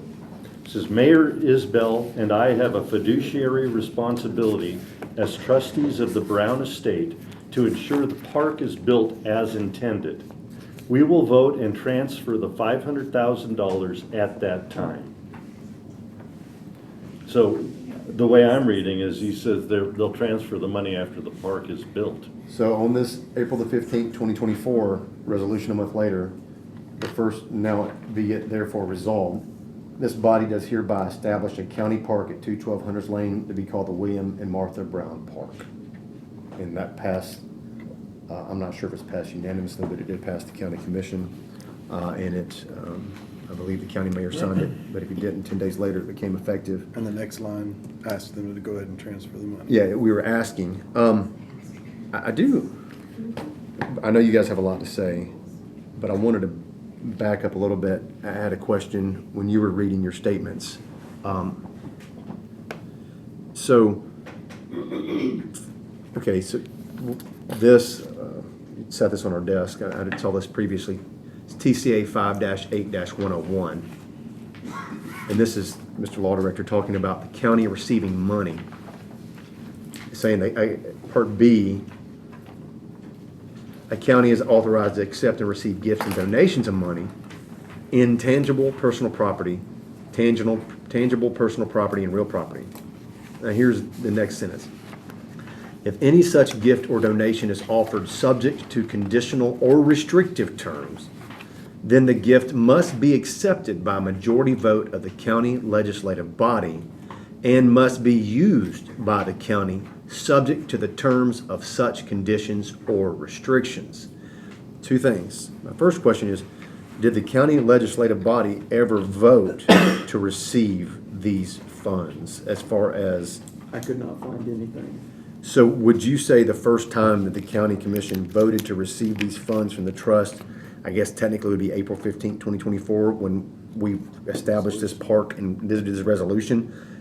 Because it talks about in this resolution that the Sumner County Commission directs the trustees of the William and Martha Brown Education Trust to transfer, plus any accrued interest, $500,000 and no cents, mistakenly distributed said trust to Sumner County, Tennessee, to be held in a restricted fund by the Sumner County Finance Department for the exclusive purpose of the establishment, promotion, ongoing support, and maintenance of the William and Martha Brown Park. Obviously, it's going to be in accordance to the last wishes of William I. Brown. So I don't, again, so to your knowledge, the county commission, I guess, did not at the time follow any state laws on actually accepting that monetary gift or contribution. I did not come into the loop on this issue until a couple of months before the resolution, and I've done some extensive searches, and sometimes it could be difficult to find things, but I found nothing where the county ever did a resolution related to the receipt of this $500,000. Would you say that, does this April 15th, 2024 resolution meet the requirements of TCA? I could argue that it meets that requirement, yes. So that it's just recently the county commission, by law actually did receive this money, I guess. Okay. I guess my second question about this says it must be used subject to the terms of such conditions or restrictions. I believe the resolution goes so far as to say that, does it not? It does, I think, but I'm just going by the codicil, what Commissioner Klein read. B1, I specifically bequeath to Sumner County the cash sum of $500,000 to establish and maintain a public park with the historic home currently situated thereon being permanently maintained by the county as the park's centerpiece. So this bequest shall be a restricted fund held by the county in a separate account and used solely for the purposes of the ongoing support and maintenance, establishment, promotion of William Martha Brown Park, including that house. But I'm just trying to pair up with state law here, and what state law says. It is required that that money be specifically used for that home or whatever is deemed as around that. But right now you have a home that's falling apart. You have a master parks plan that was established with a price tag so far, I think it's $1.12 million or more. I would like to point out, based on the last documents I was presented, that the property was actually excluded from this plan, specifically excluded. That 0.05 acres? Original? That .08. 0.085 acres. Excuse me, 0.8, Yeah, and that was drawn around, you're talking about these plans right here. yes. Okay. That's prior to death, Huh? prior to death. All right, I guess it's just, there's so much here, but it's really that simple. We're having to deal with the fact that plans exist that do not provide for, as citizens pointed out, any of the money that's being used in order to go out and grab more money through a grant, which we're going to get to the grant here in a little bit. It has been stated incorrectly on the record several times that no taxpayer dollars are being used for this, which is false, because the grant is for $625,000. Mr. Brown only left $500,000. The county has already put in $125,000 just to match the grant of taxpayer money, supposedly, as well as the county commission approved $100,000 for this master parks and greenway plan.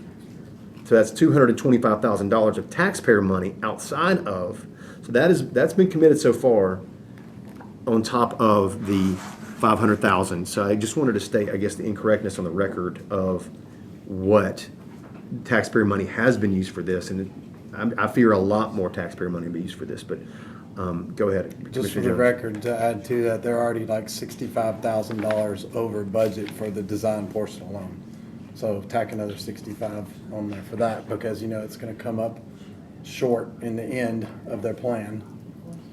That's true. The budget Was on the grant, 128,000 $126,000 for the design. for the design in the grant, but we've already spent 192. 192, and there is still more committed to complete that contract. So we're way over budget on the design. Mr. Chairman, if I might, I don't mean to back up and get into the weeds, but I was wondering if this would be helpful, and this is specifically to you, Mr. Sittler. I hereby nominate, constitute, and appoint J.W. McMurray as personal representative of my estate. If he does not survive me or fails to qualify, then I designate Timothy D. Ferguson as personal representative. Now, I noticed that Timothy Ferguson signed the document. Would he be any assistance at all here? We've got several problems with this. I don't know what the statute of limitations is on this, but I'm fairly certain they probably run on the majority of these issues.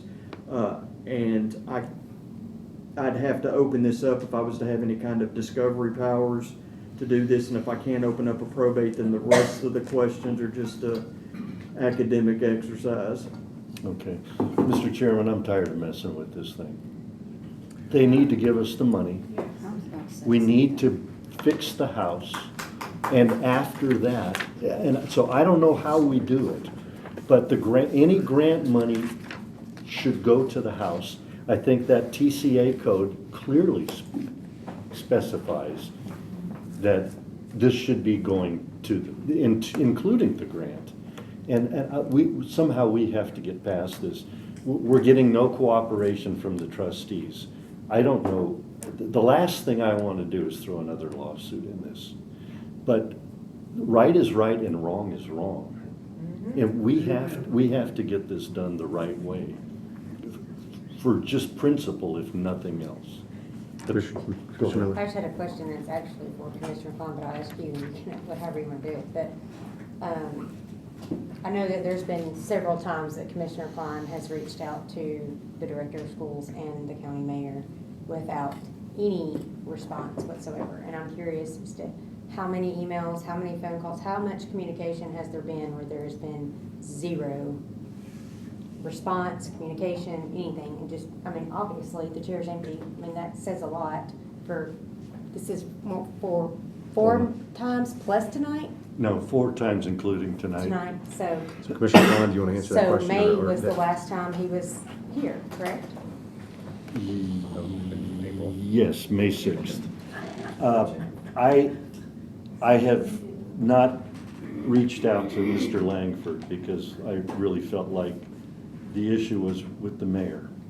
And You have in the past. Well, through the law director we have. But yeah, with the law director we have, but my emails have gone specifically to the county mayor.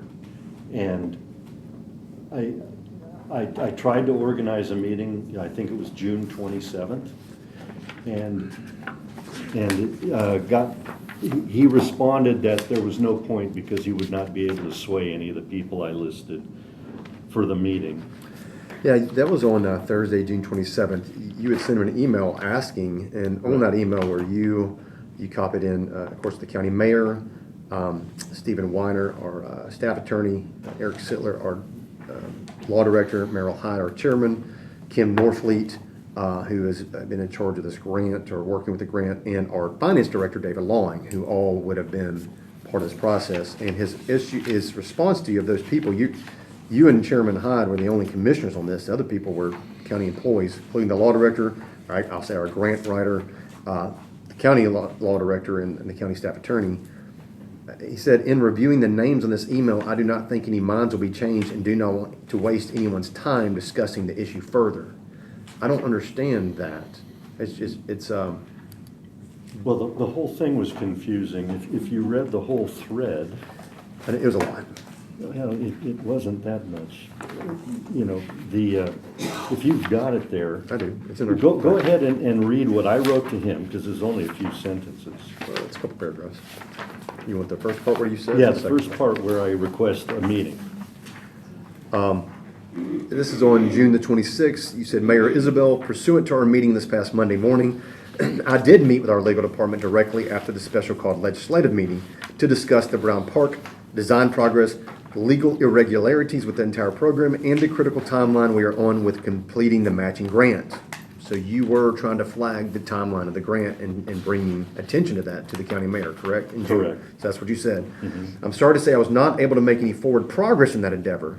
Understanding this project is stuck in the General Operations Committee, I feel responsible to get it moving in a direction. Not being a lawyer and realizing I'm way out of my expertise, I would like to suggest that we organize a meeting that will include but not be limited to everybody on this email thread, which I read earlier. To my knowledge, nobody on this email had any decision-making involvement on what has transpired to date. Indeed, several of us were not even around at that time. But now it is our responsibility to finish the job, and it is my hope that with the experience and talent that we can bring to the table with an open and productive attitude, we can remedy the errors of the past and create a path for a successful result. Time is running out this week, but not impossible to sketch something next. Time is of essence, and I welcome any and all responses. And his response to you was, I repeat, in reviewing the names on this email, I do not think any minds will be changed and do not want to waste anyone's time discussing the issue further. So you're trying to make a good faith effort to do that with a productive, open and productive attitude, and the county mayor's response is negative and closed-minded. Then you did respond with another email. Then his next sentence was really confusing. On a separate note, I will be out of town next Monday and will miss the committee meeting. I look forward to continuing the discussion in August. And he was not here in August. No, he was not here in August. So I know you did have a response. We don't have to, you did have two more responses after that email on the 27th. You had responded on Thursday the 27th, and then you responded on Tuesday the 20th, a month later, because you still had heard nothing from the county mayor with your plea from 2 months prior in June, asking to, let's do something here so we can be happy productive. Correct. Okay. Does that answer your question, Yes. Commissioner Miller?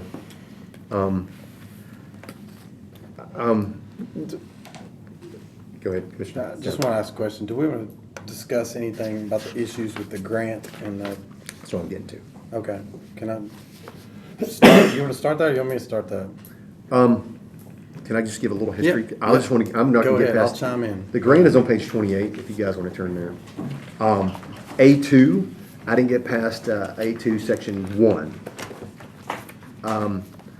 For this grant between TDEC and Sumner County, and this is important for you guys, being on Cotton Town Metro Station Camp Creek Road, it's something that myself and Commissioner Mo Taylor have been fighting since 2019 on behalf of Mr. Jones and his neighbors and Commissioner Holmes, specifically Commissioner Holmes, who first reached out to us.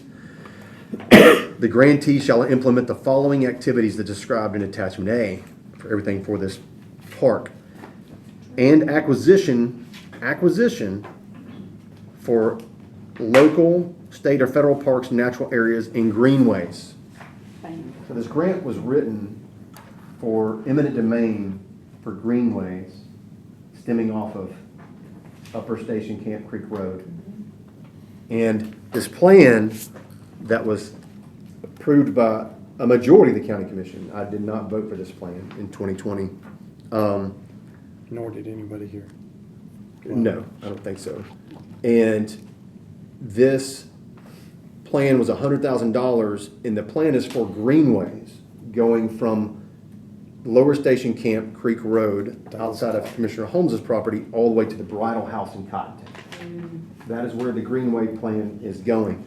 So this grant in 2020, I voted against this grant as well, this whole process, because we were still reeling from 2019. This is all 2020. Grant is 2020. This park plan is 2020. 2019 was the greenway discussion.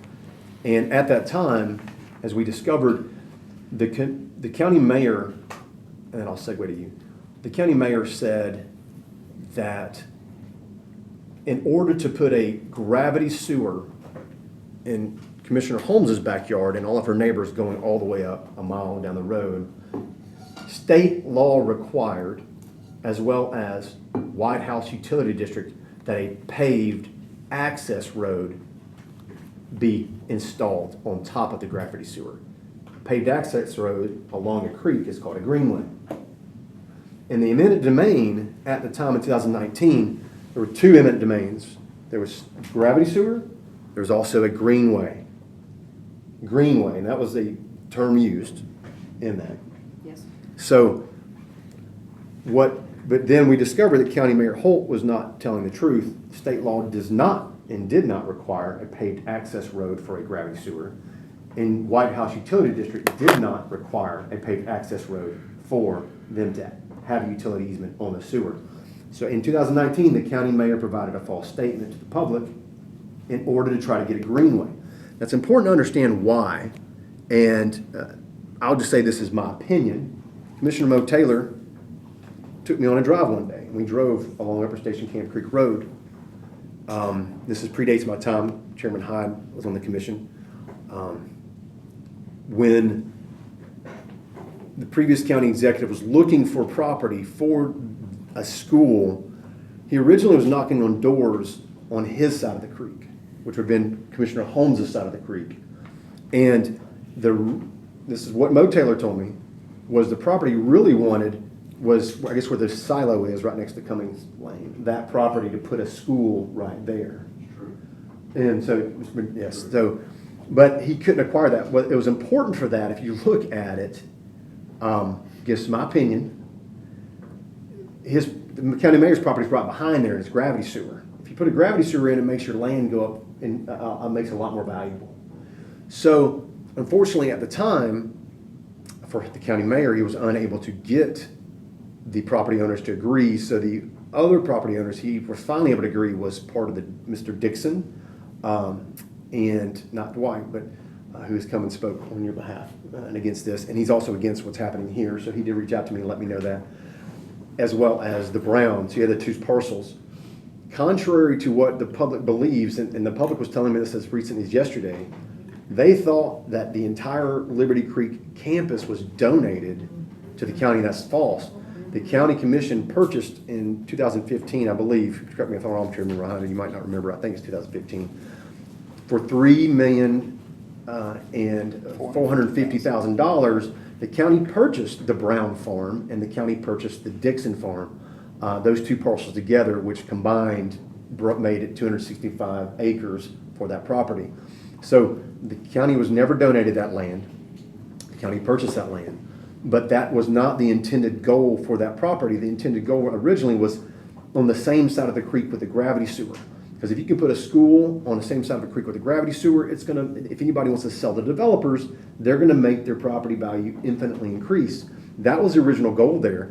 And the reason I am diametrically opposed to this and have been consistently, because this stems from 2019, 2020, and I voted against all of this because it was about stealing private property through eminent domain for an amenity for private development at homeowners' expenses and detriment. And we see Mr. Jones's property has been destroyed and his neighbor's properties have not been brought correct yet. So I just wanted to just interject that history and correct some misstatements in the public and things that have been said publicly and misnomers that innocent civilians and citizens have about what transpired or what was donated and was not donated. The only thing that was donated after the county bought the property for $3.45 million was the $8 million by Mr. Brown to go into Technology Trust and the $500,000 from Mr. Brown to go to the county for preserving his home and creating a park. Anybody just, it sounded about right. I'm just trying to condense that. So that was as far as I got on this. Commissioner Jones, and you wanted to talk about this grant. I think there's been other things said about this grant. I put a call in and I have not heard back from the lady in charge of this for TDEC. And Yeah, some of those questions, I wanted to ask the law director, but if you've already asked some of the questions, we can wait for answers from them. Do you propose just waiting on yours to see if those are answered, or? go ahead. Well, I mean, if you know something, I think you need to share it. If you've spoken with anybody at TDEC. Yeah, I've or if you've spoken to the law director, I don't I've know. spoken with somebody from TDEC and looked at the grant as well. And I was asking that person at TDEC if there was any restrictions on having this house be part of the grant application. Because I keep hearing from lots of people, and I think the county mayor's even said it, that the house could not be part of this grant. And she said that it absolutely could have been part of this grant all along. So Mr. Brown's will could have been followed to the letter, and the house could have been the center of the grant and the center of where the money was being spent.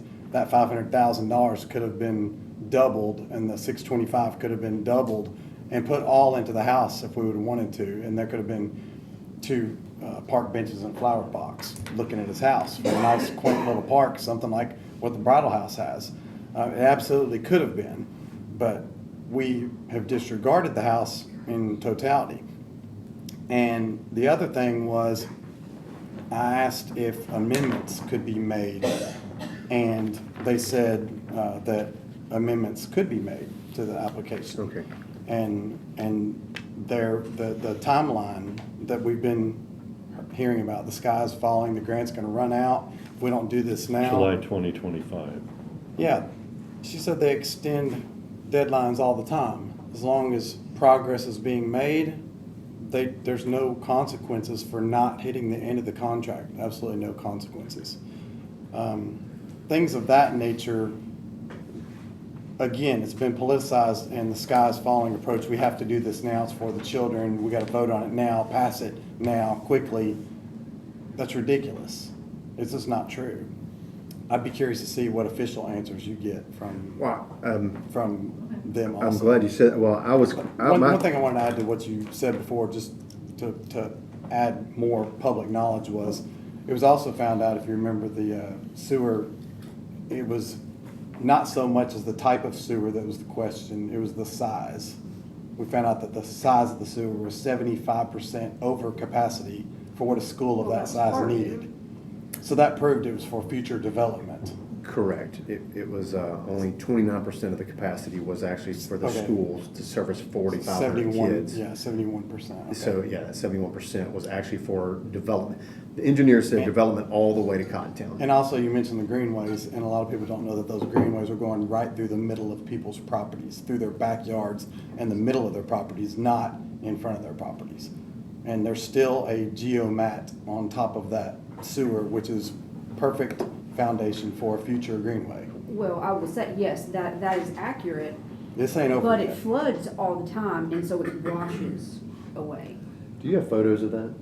Yeah, I mean, I have It's your property, and that gate to nowhere, and the greenway to nowhere, that underneath your bridge. I do, right? and we have a real estate appraiser who has, is in the process of doing all that, and he just took them. Could we make a note to include photos of that greenway on Commissioner Holmes's property?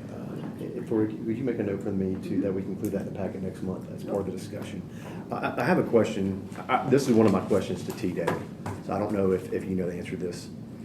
So what I've heard publicly, one was if we don't do this now, we're gonna lose the grant. So that, you're saying you spoke to someone TDEC, and, because that was a question I had, and you're saying that they were telling you that the timeline could be extended past 2025. Is that based on a good faith estimate? Is that based on, like you said, progress, or is that? As long as progress was being Okay. made, the statement was that they would do everything to help us to get back on track or get it done as soon as possible. But there was no threat of rescinding a grant or losing any money or anything like that. They said that their interest lies in seeing this come to fruition, even if it goes past the deadline. My question I called and haven't heard back, but was going to be is can it be extended? So you're saying yes if there's progress made.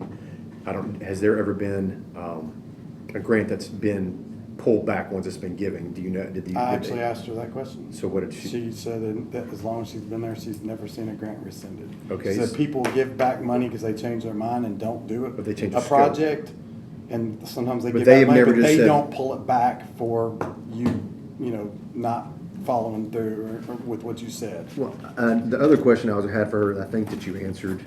Of course, I want to hear back from her as well. Is on page.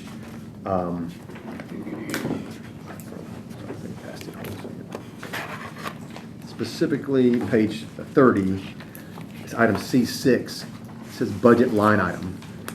It says the grantee may request revisions of grant budget line items by letter, giving full details supporting such request, provided that such revisions do not increase the total grant budget amount. So right now, we see a plan that does not include anything for the house as part of this grant. So did you have a chance to ask her, can this plan be modified to ask, like some citizens mentioned things like a pavilion or whatever, or a parking lot, or it's almost $250,000, I think, is of part of this cost. Like, if to line item things, if it.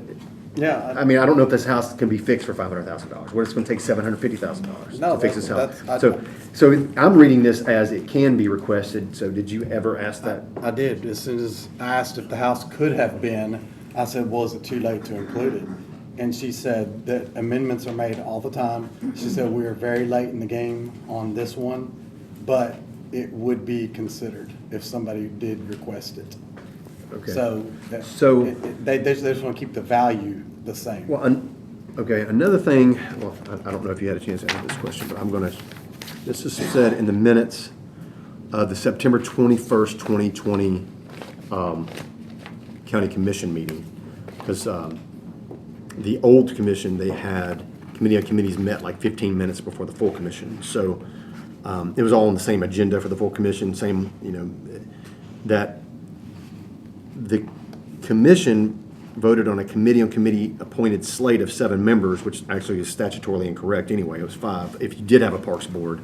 But the county commission never created a parks board by resolution. Therefore, I mean, our position, it didn't exist. But it was asked by Chairman Langford at the time of the county mayor Holt to explain the formation of the committee. And Mayor Holt said this board, a Parks and Recreation board that was newly supposedly appointed, was a requirement in order to apply for a 50-50 matching TDEC grant. So my question, did you happen to have a chance to ask, this is my question for them, the TDEC grant, I did not read anything in this TDEC grant that said anything about having to have a parks board. Is there anything that requires in state law to get a matching TDEC grant for a park that you have to have a Parks and Recreation board? Did you ask that question? I actually did. She said the board was a suggestion, but not a requirement. She said lots of counties don't have park and recreation boards. Okay, so 2020 county mayor says it's a requirement. All right, I just shared an example of it in 2019 where the county mayor said it's a requirement to have a paved access road, i.e. a greenway for a gravity sewer, which was false.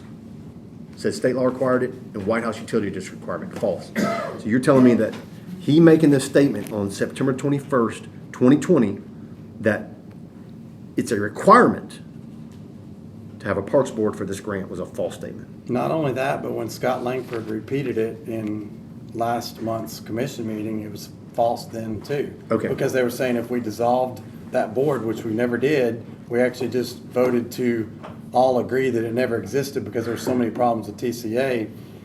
And he said if we did that, it would throw a lurch in the grant and cause all kinds of problems. And it's not true at all.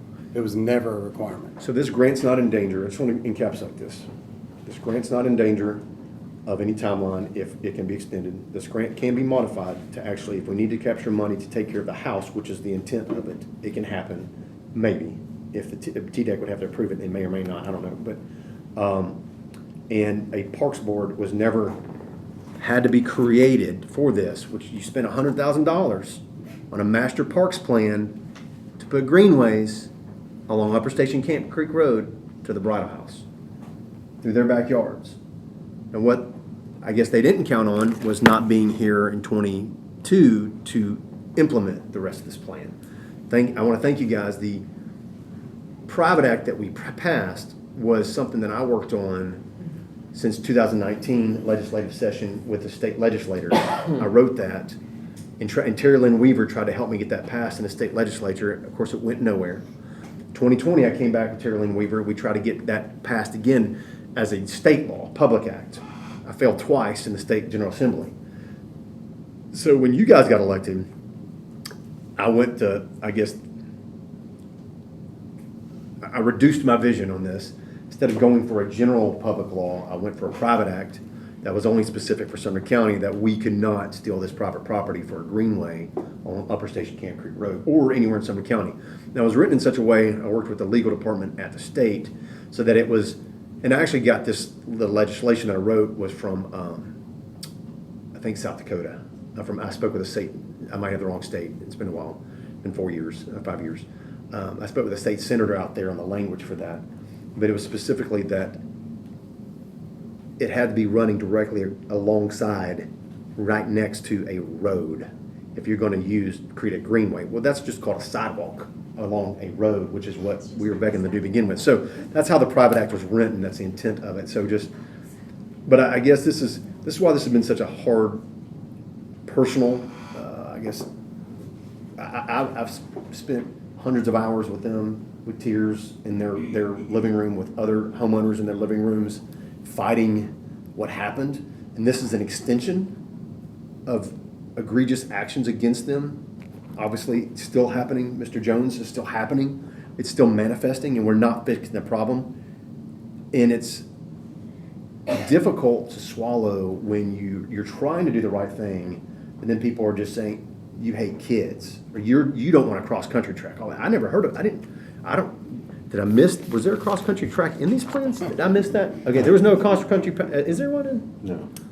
On the park plans, Yeah, there's trails, and I'm. Does it say assuming that's cross-country there track Well, for I school think children? the trails are for cross-country. I thought trails is a walking trail. Yeah. I never would imagine a cross-country track. Yeah, I think that was the. So word when I hear that a couple verbiage. weeks ago, and it bothers me and it bothers the public. It's just, it's sad that type of political gamemanship is being maneuvered for the Commissioner Miller. I was just gonna say that it worked for the bleachers, and it got a crowd to come in and force that, so why not try it with cross-country at Liberty Creek?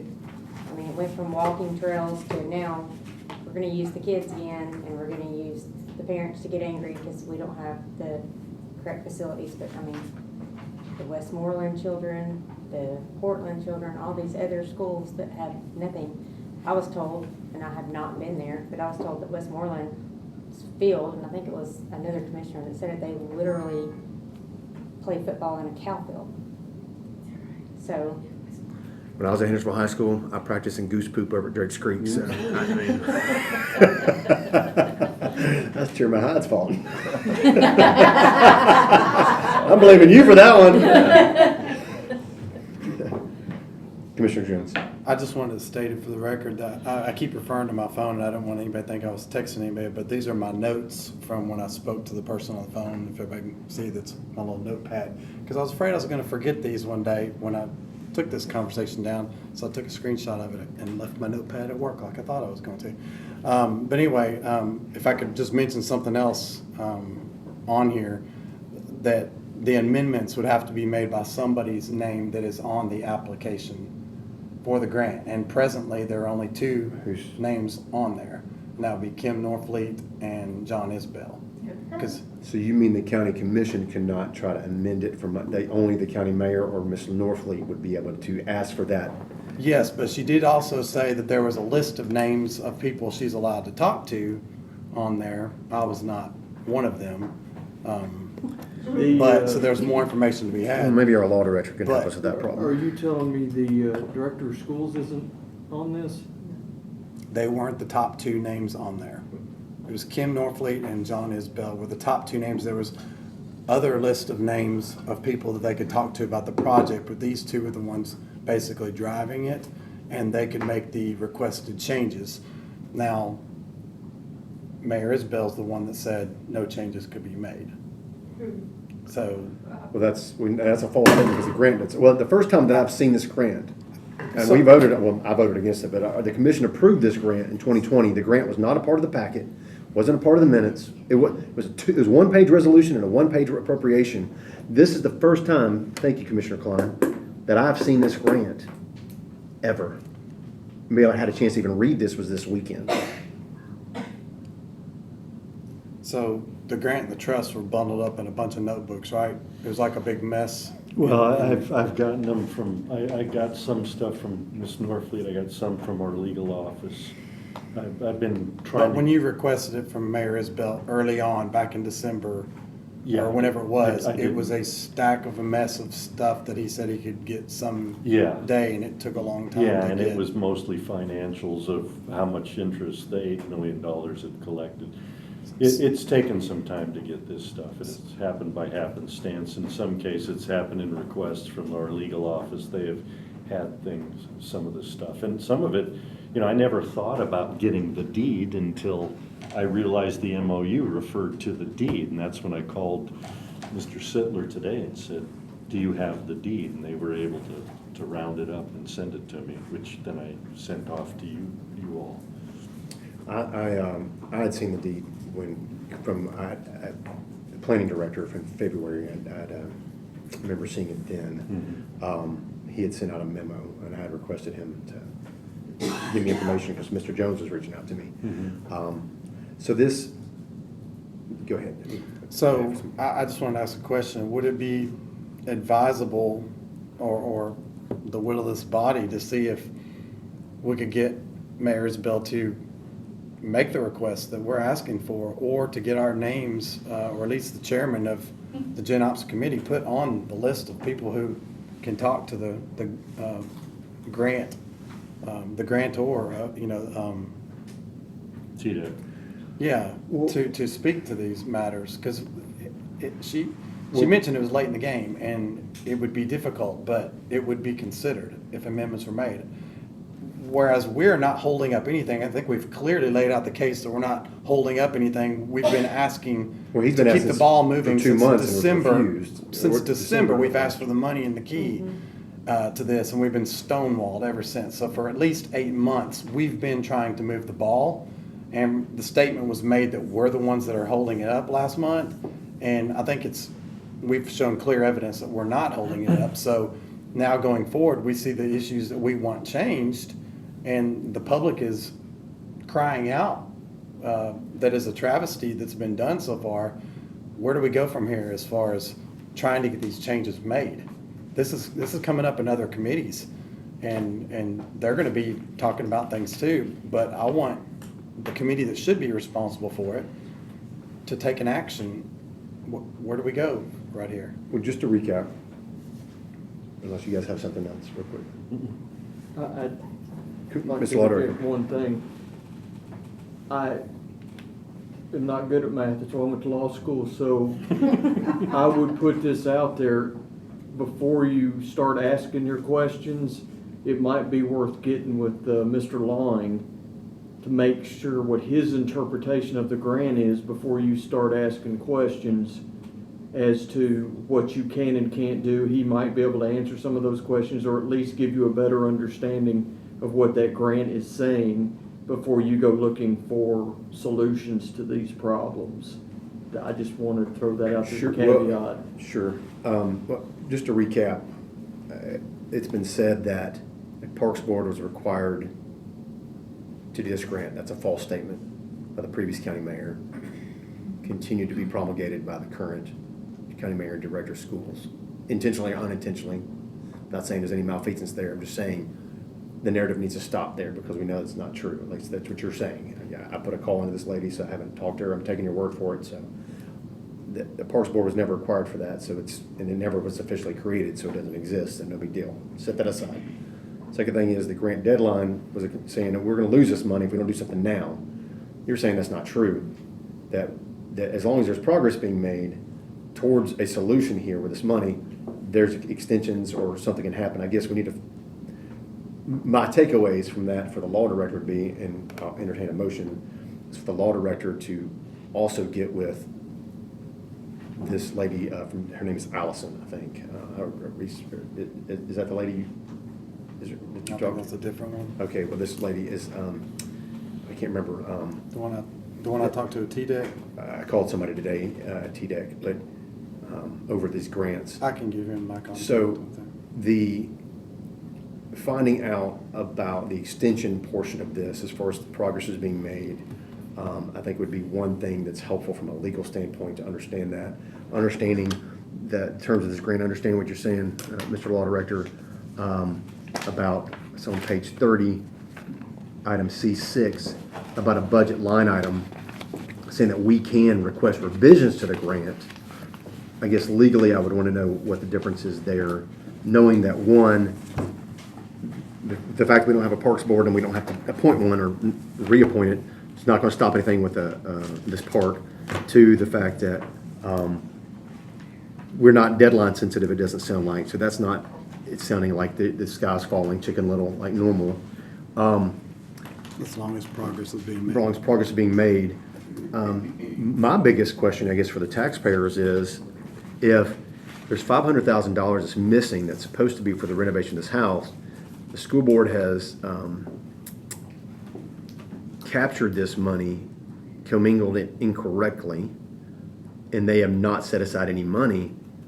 You know, what the school board does with their plans, of course, if you listen to them, they don't have any money. They just got $5.4 million for capital from the county.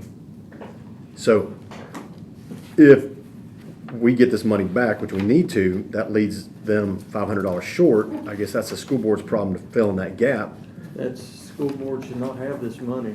And I'm just saying, but they're using our money to leverage this grant, and there's no money for the house. We're saying, give us that money back. That's going to leave a $500,000 hole, and that's kind of not our problem to fix, because all we care about is fixing the house and doing whatever is this establishment of the park. That's our only obligation. That's only an obligation, so that's what we want to do, but that leaves, I'm trying to set up for the taxpayers, the school board's either they're going to have to tap into the reserves, which they've got. I've made that case for $500,000 to do this, but I mean, it's going to be kind of ironic and funny when they do it. Or they're going to come to the county commission, you hate kids, give us $500,000 for capital again for what, we're keeping your $500,000, but we want you to give us $500,000 more dollars. And it's kind of like, I'm getting punched in the face 10 times, and we negotiate to where I'm only getting punched in the face 5 times, and somebody thinks that's a good negotiation, but I'm still getting punched in the face. I mean, that's kind of like how we've been negotiating things. It's kind of crazy. I can see where we're going with this inevitably, that once this grandiose plan the school board has for whatever these pavilions were, which were going to be at the Comer Barn, there were plans for the same things, I believe, a lot of these at that location, which was not a part of Mr. Brown's wishes or desires or what he talked about with his family members and relatives or talked about here tonight. Just setting us up. Somebody's going to come back and ask for $1 million because they don't have money, and we're just saying this is supposed to go only for to fix up our historic home, which we want to do, but the narrative's going to be out there. You hate kids because you hate cross country, because we did something we weren't supposed to do, and we did it out of budget and out of scope beyond what we should have done, and we're going to basically have a $500,000 hole to fill now, and somehow it's going to be the commission's fault. I'm just preparing you guys for that. I mean, it's unfortunate, but that's, how you win elections, right? just create false narratives. So, Commissioner Jones? Yeah, I think what the public's afraid of is they keyed on the same thing that I was afraid of, is that the school board, the hearsay is the school board was going to address the house with their funds after this grandiose park was built that is more extravagant than anything else in the county, built on more than twice the acreage of any school system in the entire county. And if and when that ever happens isn't soon enough for them. And it's not soon enough for me either, because an old historic house gets in worse and worse shape the more you leave. I mean, a modern day house gets in worse and worse shape the more you leave it alone. The plumbing goes to crap. Animals, critters live underneath of it and in it, and it's not secured at this point. There's a gaping hole in the front door, and it's got to be done now. So it's not good enough that they're probably going to look at this later. But the other problem I see with that is, if they're looking at using their funding to finish either the park or the house, didn't they just come to us for money because they said that they couldn't spend their reserves down any further than what they were? They just asked us for money 3 weeks ago for stadiums that they wanted to build.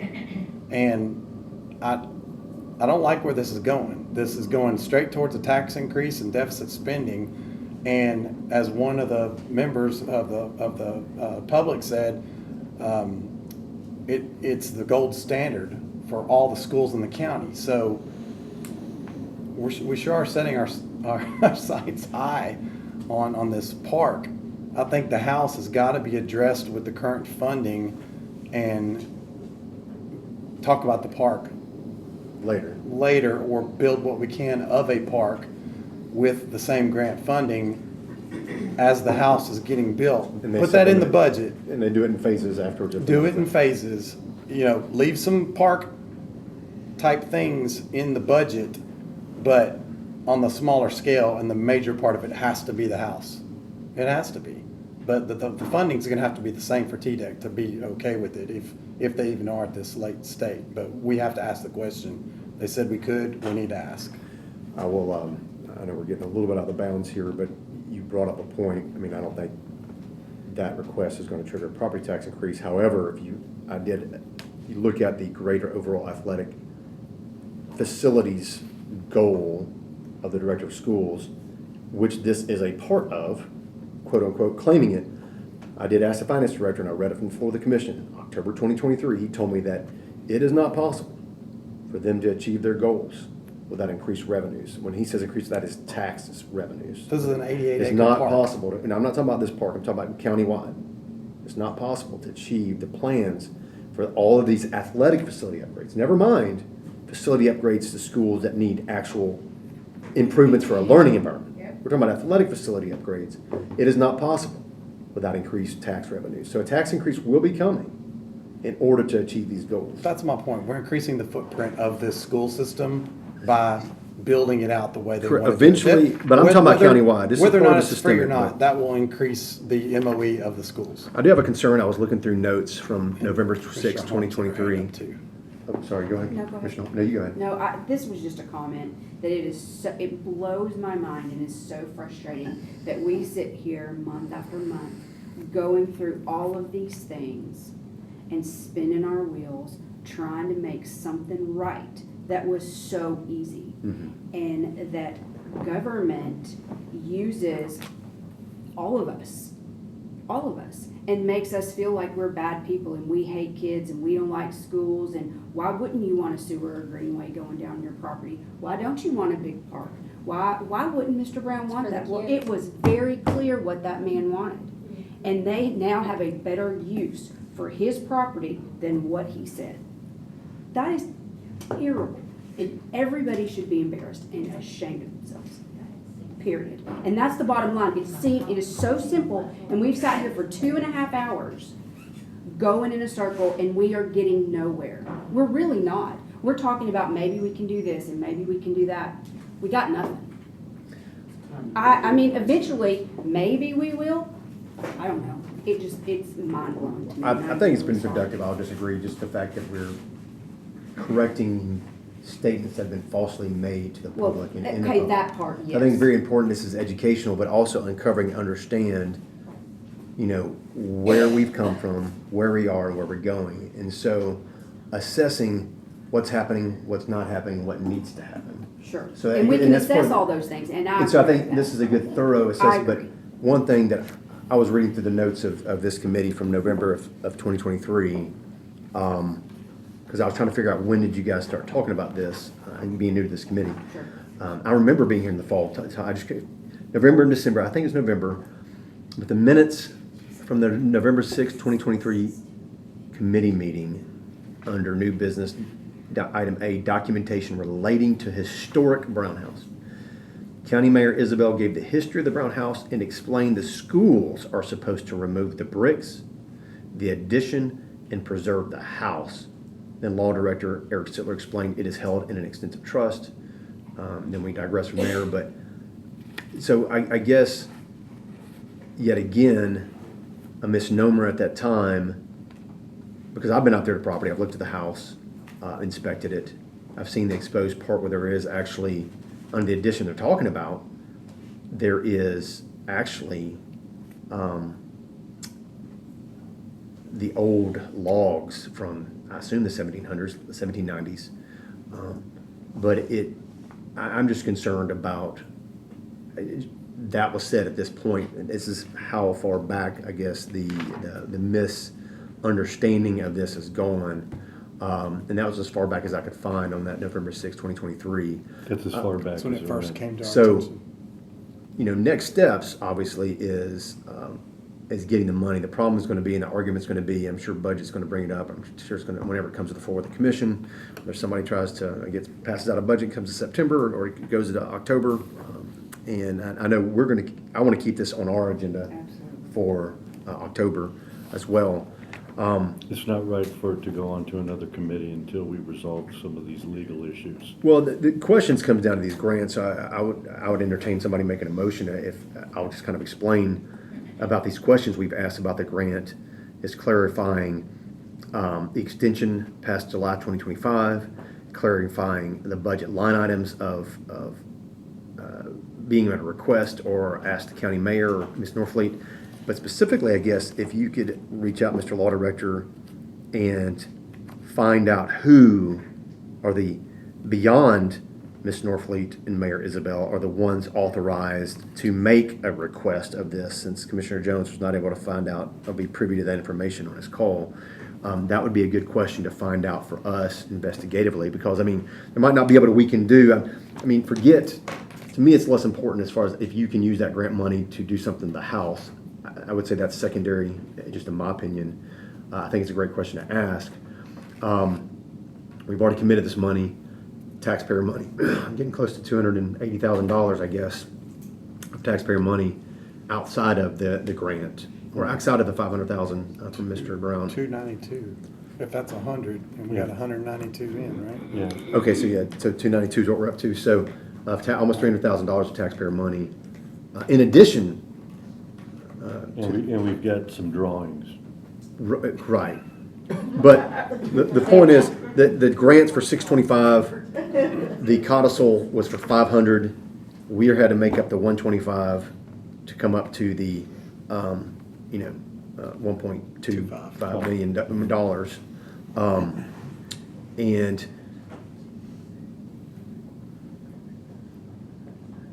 moving this along, because this could go a lot of different ways, because people are like, well, just give it to all of them.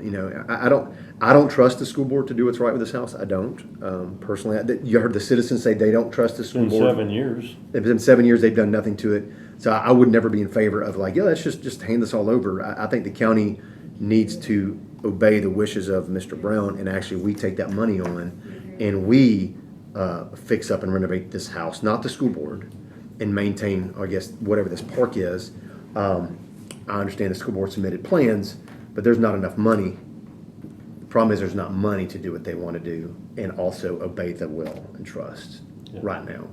So the question is going to become, where's the extra money going to come from if they're refusing and unwilling to scale back?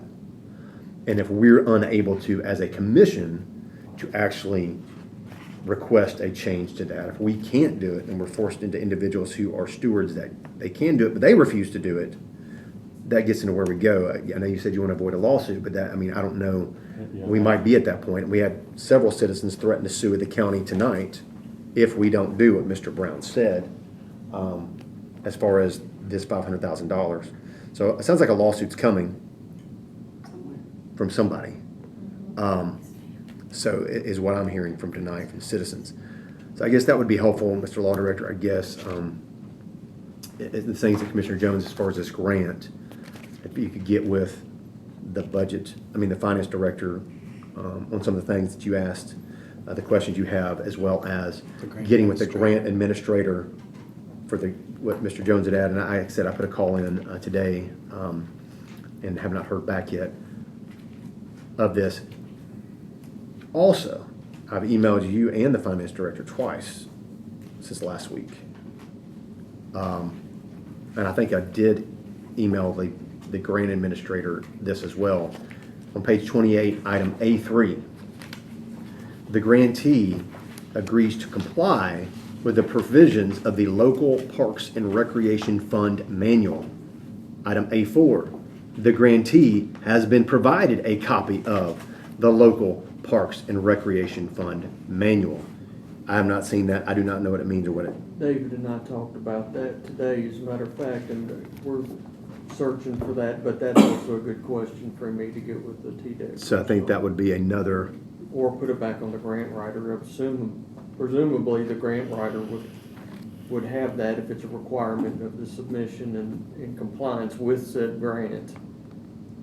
So is the grant writer, that's Ms. Norfleet? Norfolk, probably. When she was recently moved to the finance director's office, so that should be I easier. understand that's in flux, but Oh, okay. But the commission voted for that to happen, so for Correct. oversight. And so I guess that's, with my understanding, the finance director, but is there a motion for all that I said where somebody?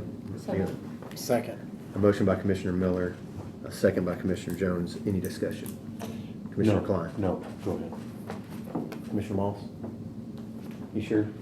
We got a couple more hours?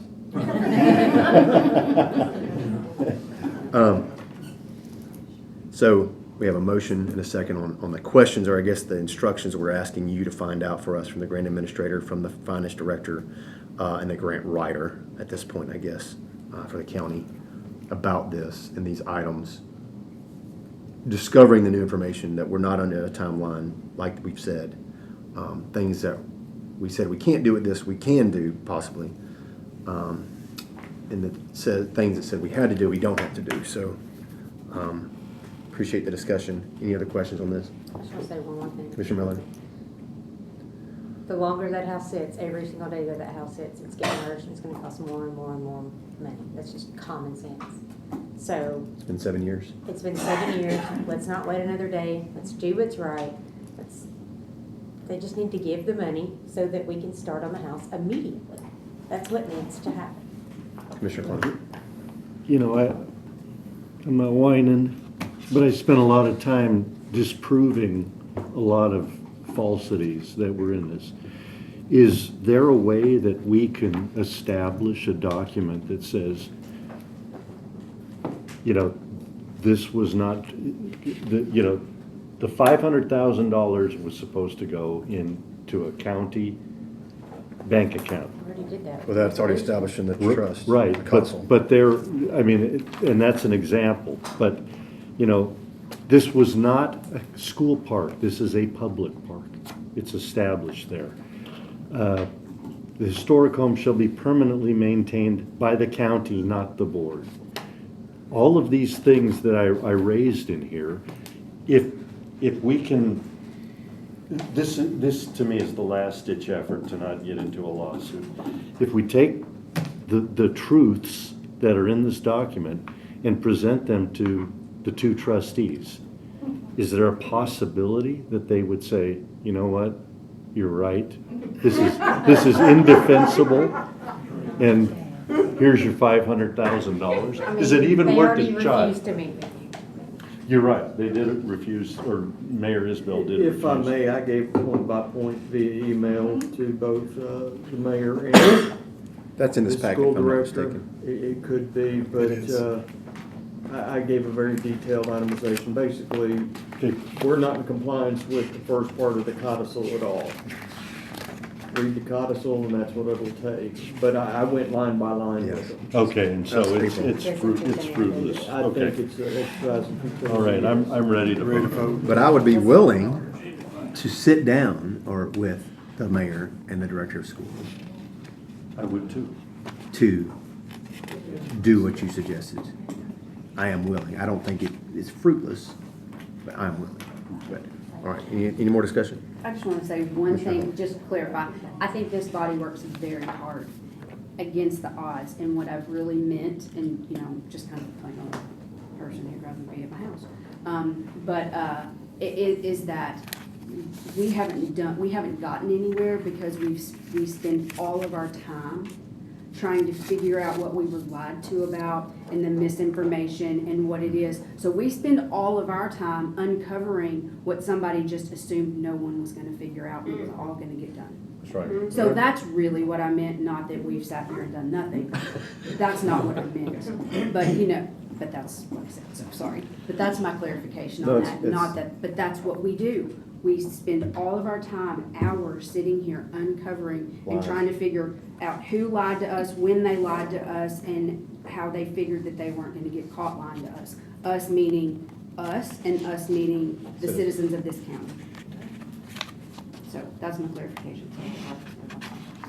Any further discussion? Commissioner Clark? I would entertain you sending Mayor Isbell as the new chair, and that we get together with the two trustees or whoever they see fit. And you might want to include Mr. Hyde, Mr. Sittner, Mr. Lawing, and, you know, try from your angle as the new chairman, and I'm behind you 100%. I'll be happy to sit down and discuss all of these things to avoid a lawsuit if it's possible. Well, the Eagles did tour again, so hell can't freeze over. Can we I vote? make an amendment before we vote? Can we add to the request from the law director to ask the grant administrator if the General Operations Committee or a representative of can be added to this as someone who can speak to them on record? Because there is a list of names below Mayor Isbell's and Kim Norfleet's names of people who she's allowed to speak in depth with. And I don't know what those lists of names are. If that's your, if I'll restate your amendment, is to allow a member of this committee, and I would probably encourage you Chairman. to say, or chairman of the commission. I would recommend. That was already part of your ask. Was it? Originally, Yeah. yeah. Okay. Okay, if it's in there, Not great. I'll necessarily remove her, it. but for me to find out who the acceptable parties are. Well, can you just add in there to ask to add the chairman Second, I'll of the second chairman of your the amendment. Gen Ops of the committee. Gen Ops specifically, I would because I think it also- should stay in here. It should stay in this body. I would also probably say, and the chairman of the county commission Okay, yeah, both. as the official Second. spokesperson. Yeah, for the of- whole commission, both of them. All right, got a motion to Second. second the amendment. All in favor say aye. Aye. Any opposed? Main motion. Any more discussion? All in favor say aye. Aye. Any opposed? All right, motion is carried unanimously. We have a 5-minute restaurant. We'll take a 5-minute recess. And next coming up is what? Would you mind pushing stop on that, David? No, how do I do it? What's next coming up? Jennifer, do you know? I'll watch. Oh, I don't think it ever started. Did you stop it? You might not have ever. I No, I never. started. There you go. Did you push start on that? Yeah. Okay. And it says, it's moving. All right, now, new business. Post office and Draper House, page 135 through 136. Commissioner Klein, do you care to elaborate? Yes, Mr. Chairman, actually, A and B could be combined. The reason I separated the post office and Draper House is because some time ago I was anticipating maybe a little bit of pushback on this, but some time ago we had an issue with a tree that needed to be cut Right. down behind the post office. And at that time, we established that no actual maintenance would be done to the buildings, but that the county would take care of the grounds. Right. And we've actually seen a picture in Facebook recently where it's all overgrown with the house and the post office with wisteria. And so what I wanted to, That door's locked. Oh, Tim must be. Somebody's locked I was out. like, Like he's in the wrong Oh my God, I've got a machine gun, everybody does. Okay, but now is the time Commissioner Jones has volunteered for something. I was gonna say, it's falling apart because Commissioner Moss isn't, he's retired. That's He what I left told, it, I told yeah. him that earlier. It's your fault, Terry. I know it, I'm gonna come He back. can stand at that window. told him tomorrow he's gotta come back. So you were saying. so what I was saying was, the post office and the Draper House are just a couple of the buildings that are not being properly maintained in the county, and I wanted to, we have pictures of, The door to the public building is locked, so. we have pictures in the packet of the Brown House, which we know is not being properly maintained. Correct, it looks pretty bad. Yeah, we have pictures of the post office and the Draper House. I also included here the courthouse, and then the Children Are People building. And on that same piece of property is this house that really needs to be demolished. Oh, the Children Are People property. Yeah, it's on the same property, it's a little bit to the east. And so this was going to be an appeal to the mayor to take care of the properties. I mean, we have the Bridal House, it looks beautiful. And then across the street, we've got the post office and the Draper House that look horrible. And it seems to me we must have the same groundskeepers doing both jobs. Maybe Commissioner Moss can address that, but I think we should be taking care of all of our properties. Commissioner Moss, you got anything to add to that? I can't remember who, I think the jail are the ones that's keeping the Those- land mowed, yeah. Okay, Inmates, Inmates, yeah. okay, well, then they could probably cut back the wisteria and the other vines that are. Well, since the mayor's not here, how about we keep items A and B and move those to old business? Okay. And then we can include these photos that weren't in the packet. That sounds- Make sure that Jennifer gets these photos to include, as part of the minutes. Yeah. Commissioner Jones? Can I ask a question on what Commissioner Moss stated? I think We he's have right a that, discussion. well, I thought the item let's is go ahead and do it. discussion of, right? Commissioner, Make a motion to open for discussion. Second. all in favor, say aye. Aye. Any opposed? All right. Sorry, I thought the item was discussion of. I started this out by asking what this was, so.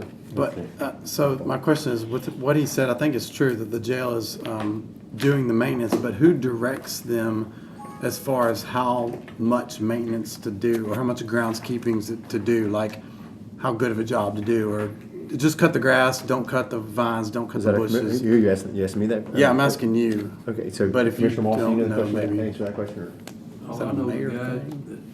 that drives the truck for them, they're the one tells them what to do, so. But is that a trustee, or is that a sheriff's department employee? Yeah, sheriff guy. So is that directed by the mayor? It would be, yes. I'd imagine so. So would your request be to ask the mayor to do more than the bare minimum on some of these properties, whereas some of the properties are doing My problem is a he's nicer not doing the job? bare minimum even. I Right. mean, Well, I Well, guess- it's by cutting the grass only, So- is what I'm saying. We're not gonna have any questions for your, answers for your questions. So we're gonna keep this under old business for next month, and we need to get the mayor to answer these questions. If he doesn't come though, is somebody gonna put out an email or a We question can- that we can get an answer I'm back? I'm happy to email him. There you go. That's So good, good if you enough. could remind me of what the questions that you would like asked, but specifically with these, and we can ask since he wasn't here about these properties, I'd be glad to email. Yep, I'll do it. Fair enough? Yep. All right, any more discussions on items A and B? We were kind of grouping it together, so. All right, without objection, we're gonna move A and B to old business for next month, Post Office, Draper House, and groundskeeping for county buildings. Item C, using courtroom in Smith Street building on temporary basis. I have a motion to discuss. Second. So moved. Motion by Commissioner Miller, second by Commissioner Klein. All in favor, say aye. Aye. Any opposed? All right. This is to be addressed by. Hold on a second, hold on a second. What's the questions you had? This, are you needing something, Jennifer? Some, He was asking if I got these. okay. I don't even have those. Oh, were those not in the packet? Dave? They're nice pictures. Some of the pictures of the Brown House. I had were in three. there. I had, the children are people. Yeah, that's what we These need. perfect. are pictures of the Brown House, David, who was asking. I was just making sure, part of the we didn't have package. those, so I wasn't sure what you're looking at. I didn't get any. She needs the houses that need the maintenance. Yeah. She needs the pictures of those. That would be these three right here. Okay. That's, Do you want them? No, she doesn't need the courthouse, that's being taken care of. No, it's got weeds coming Oh, up in the okay. porch. Gotcha. You have mine. just get a little roundup. All right. All right, so, item C, we got a motion, we got that passed to discuss. So Commissioner Klein, can you, is there anything to discuss using courtroom in Smith Street building on a temporary basis? Is there any? Yeah, this is an issue I discussed with Mr. Sittler, and he wanted to address it. Okay, Mr. Lauder, do you have anything? If I may, yes, what's happening here is we've had a request for, here recently, judges are liking to recuse themselves from cases that involve the county or members of the county. And what this has led into most recently is another request for interchange, which is where a judge from another county hears the case. Usually the requirements of interchange are that judge come to the jurisdiction that the case originated in, which would be them coming to Sumner County. And then they'll need courtroom space. And it came up at that time that we might want to consider one of these courtrooms as a temporary location should we run into interchange problems in the future. I believe since that has come up that they're letting the judge that's coming over from Davidson County use a courtroom in the new building right now based on some shuffling that's going on with the final courtroom being improved. But this could come up again in the future when we've got all the judges using the courtrooms over there. So I just throw that out there as y'all decide the use of these spaces. That might be something. I know the General Sessions courtrooms, they're adjacent to the Sheriff's Department. Both of those, there may be three courtrooms. There's three. But I do know two of them, A and B, are fairly new and have technology upgrades for video streams, unless that stuff's been ripped out, but just food for thought. Do we need to make a motion for a resolution to send to the full commission to approve this, or what is the action item on item C do we need beyond this committee? If that's even plausible now, because I don't know what's happened to those buildings since then. So, because if they've already been rehabbed and people are starting to adjust those rooms, then it's a waste of time to even consider it. Mr. Chairman, item F, we talked about doing a tour of the old courthouse and the jail with those three courtrooms. Perhaps we want to put item C in old business until we do this tour, then we'll be able to determine.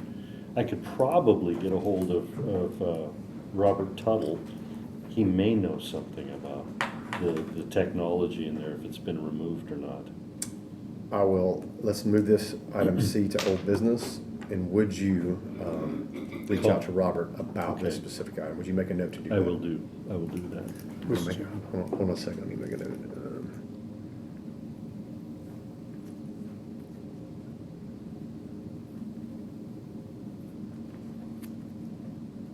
You're going to contact him, ask him what kind of IT situation is there.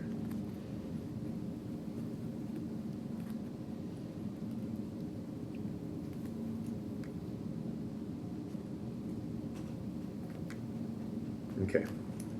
So, Commissioner Jones. Just a question that may help this. I thought we may ask Commissioner Moss if he may know anything about it being on that maintenance crew, maybe. What's your question? If he's been in that courtroom to see if any changes. He retired in June, so he wouldn't know anything. So, No. I don't know what they're doing. Well, I don't know, previously, if they were doing anything or had been working in there or something prior to your retirement, don't know. Okay. We'll keep this an old business. Item D, discuss new meeting time of 6:30 PM. Motion by Commissioner Miller, seconded by Commissioner Holmes. All in favor, say aye. Aye. Any opposed? Our new meeting time moving forward will be 6:30 PM. Might need to make that about 4:30. Well, We were gonna go to 6:15, but we thought that was too Well, odd of a as long time. as I think there's not a politicized, controversial, hot button topic out of every item in the county, which probably is not going to happen for the next 2 years. But wishful thinking, like you would think reading a will and a codicil wouldn't be difficult, but it evidently is. But we might need to start meeting at 4:30. Well, I think the 6 o'clock meeting was done in about 7 3 minutes. Seven. So maybe we- Well, we're already taking up more time. Let's just go on with the meeting. We can always 6:30, readjust 6:30. to 6:15 if we need We to. already voted, move on. All right. Item E, discussion on new county water system. Is this from the capital projects, ARPA projects update list from the county mayor? What is this? Yes.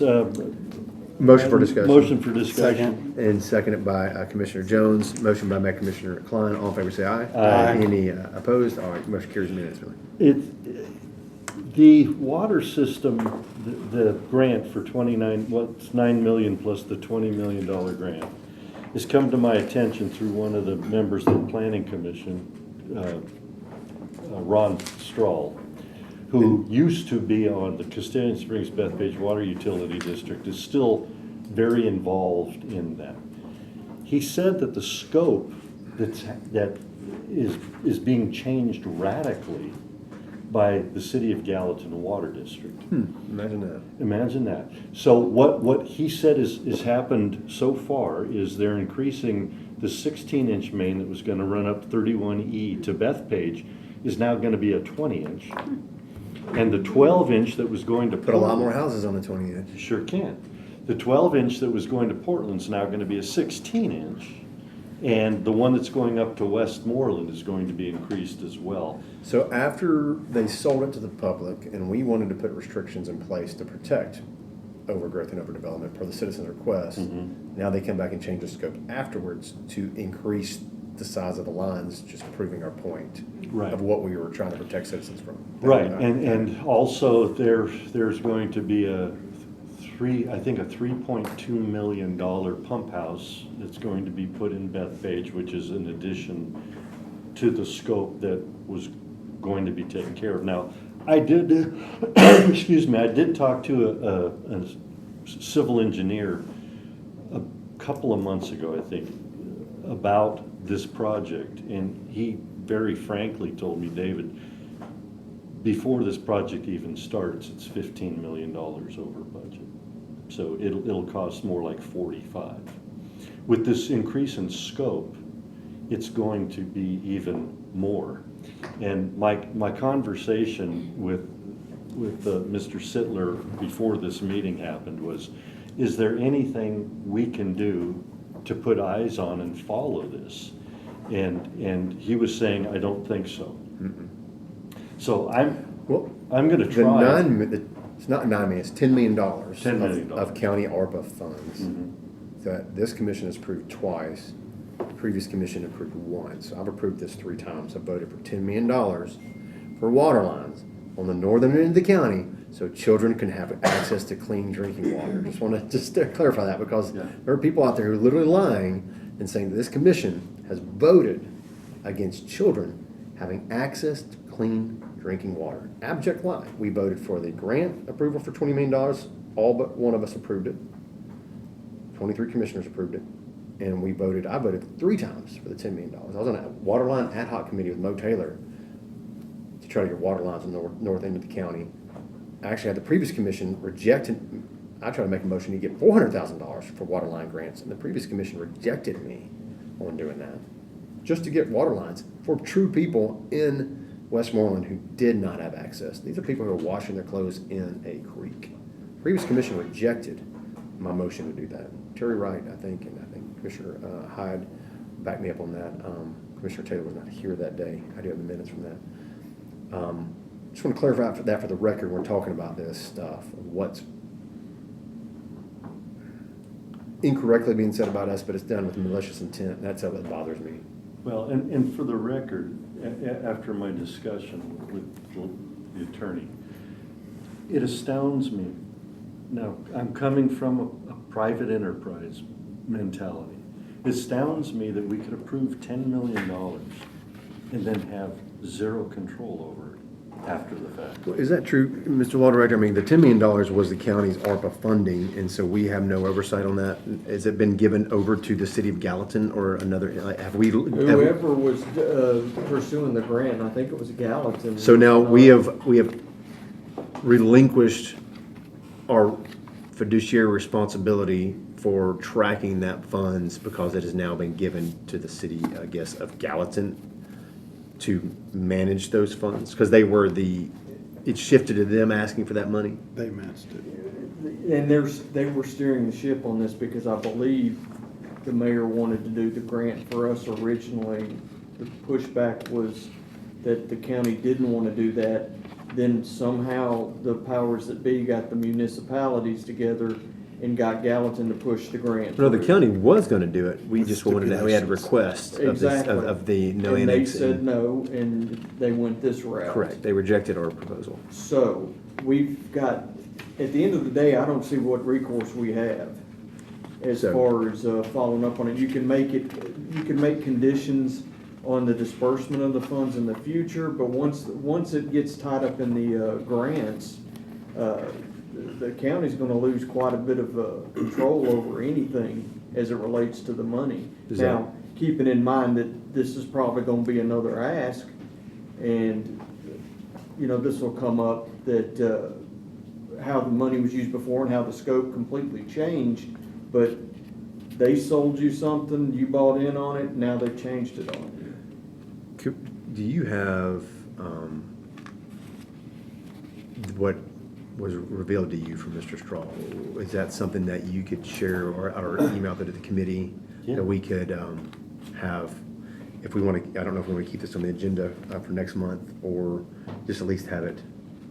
Yeah, I can, to this group here. Yeah, to the committee, just like since we added discussion of the new county water system and you gave changes and made in scope for the size of all of these lines, which dramatically increases the amount of GPM. Of people that can be serviced. I'll get on the phone with Mr. Strahl and we'll really dig into it, and I'll get very factual.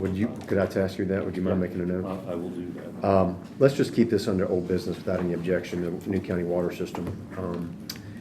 And item F, anybody got a motion do we need a motion for this? A motion to discuss.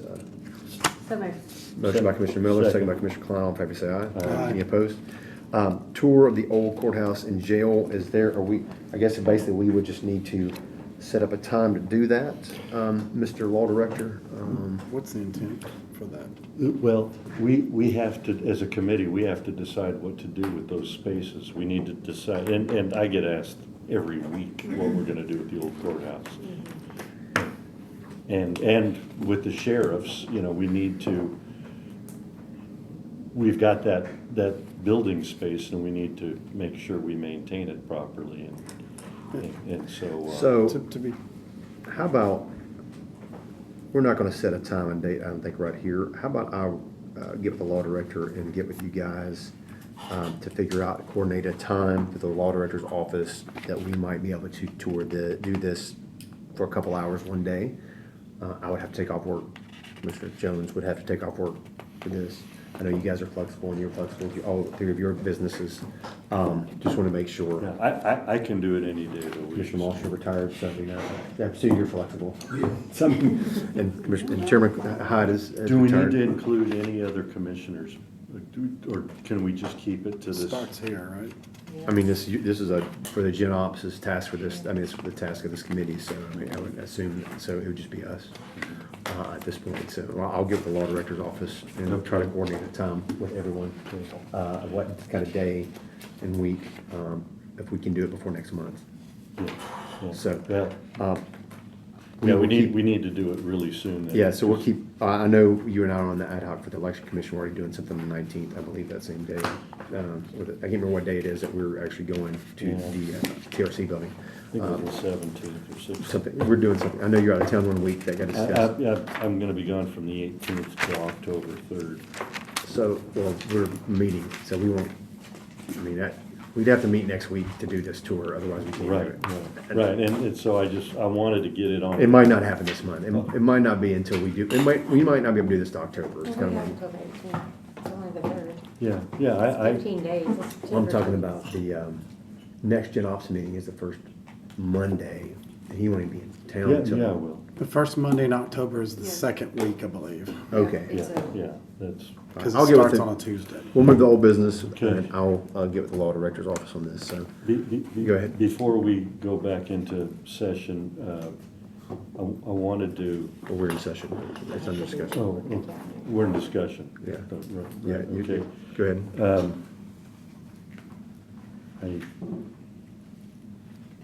Mr. Sittler, we talked about something that you thought I should bring up, and I just had it in my head, and you. With regards to the courthouse stuff? Was it adjournment? No. Was it We still about have to do report of the courthouse? county mayor. We moved it. We Oh. do, To May. we do. It was Okay. in May. I'll Oh, think of- no, you said it was committee on committees. Oh, yes, we have a vacant position. Do we need to make any That would be requests? committee on committee. No, that's Commissioner Yeah. Miller's and Okay. Commissioner So, Hyde's committee. I didn't think we needed to do Endeavor. anything, but, Commissioner Holmes, sorry. yeah, but No, it's I not wanted to personal. ask the question just in There's case. nothing for us to do on that. I don't remember ever doing this before. All right, new business, we did move that We as have. far as, the roof and parapets of the archive building, storm drain of Franklin Street update on bid documents, obviously in the, lower station camp. Did you have anything to add, Commissioner Klein, on the roof and parapets of archive building?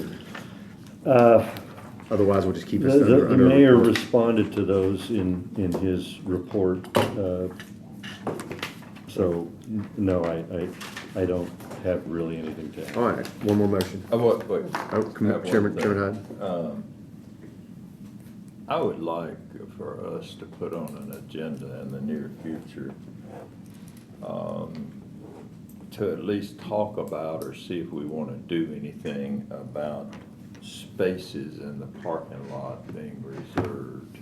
Oh, yeah, we talked about that before. Library? Or here? Here. And Is that for- I'm not really wanting to be punitive toward anyone or critical, but when I was director of schools or superintendent, I didn't have a reserved parking place. And occasionally I would come in and someone parked where I usually park. Well, that's fine, you know, the citizen ought to have the priority on where they park. And it's not a big deal, it really isn't a big deal. But where will it end if we start reserving parking spaces out here for people? I think people that come here to do county business ought to have spaces available to them.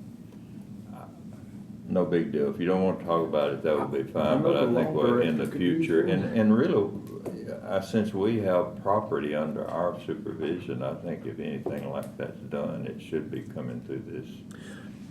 Jennifer, would you mind noting in the minutes that request from Chairman Hyde, and I'll try to remember and remind me if not, which at next month, for next month, add to the agenda to new business discussion on spaces and parking lots.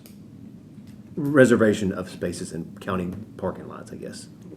And I would not want to change any that are already there. I mean, my goodness, it's not that big a deal, but it started, and I just don't know where it's going to end. When did it start?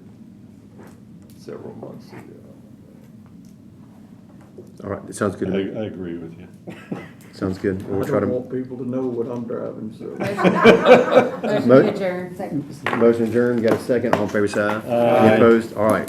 Would you mind stopping that? Yeah.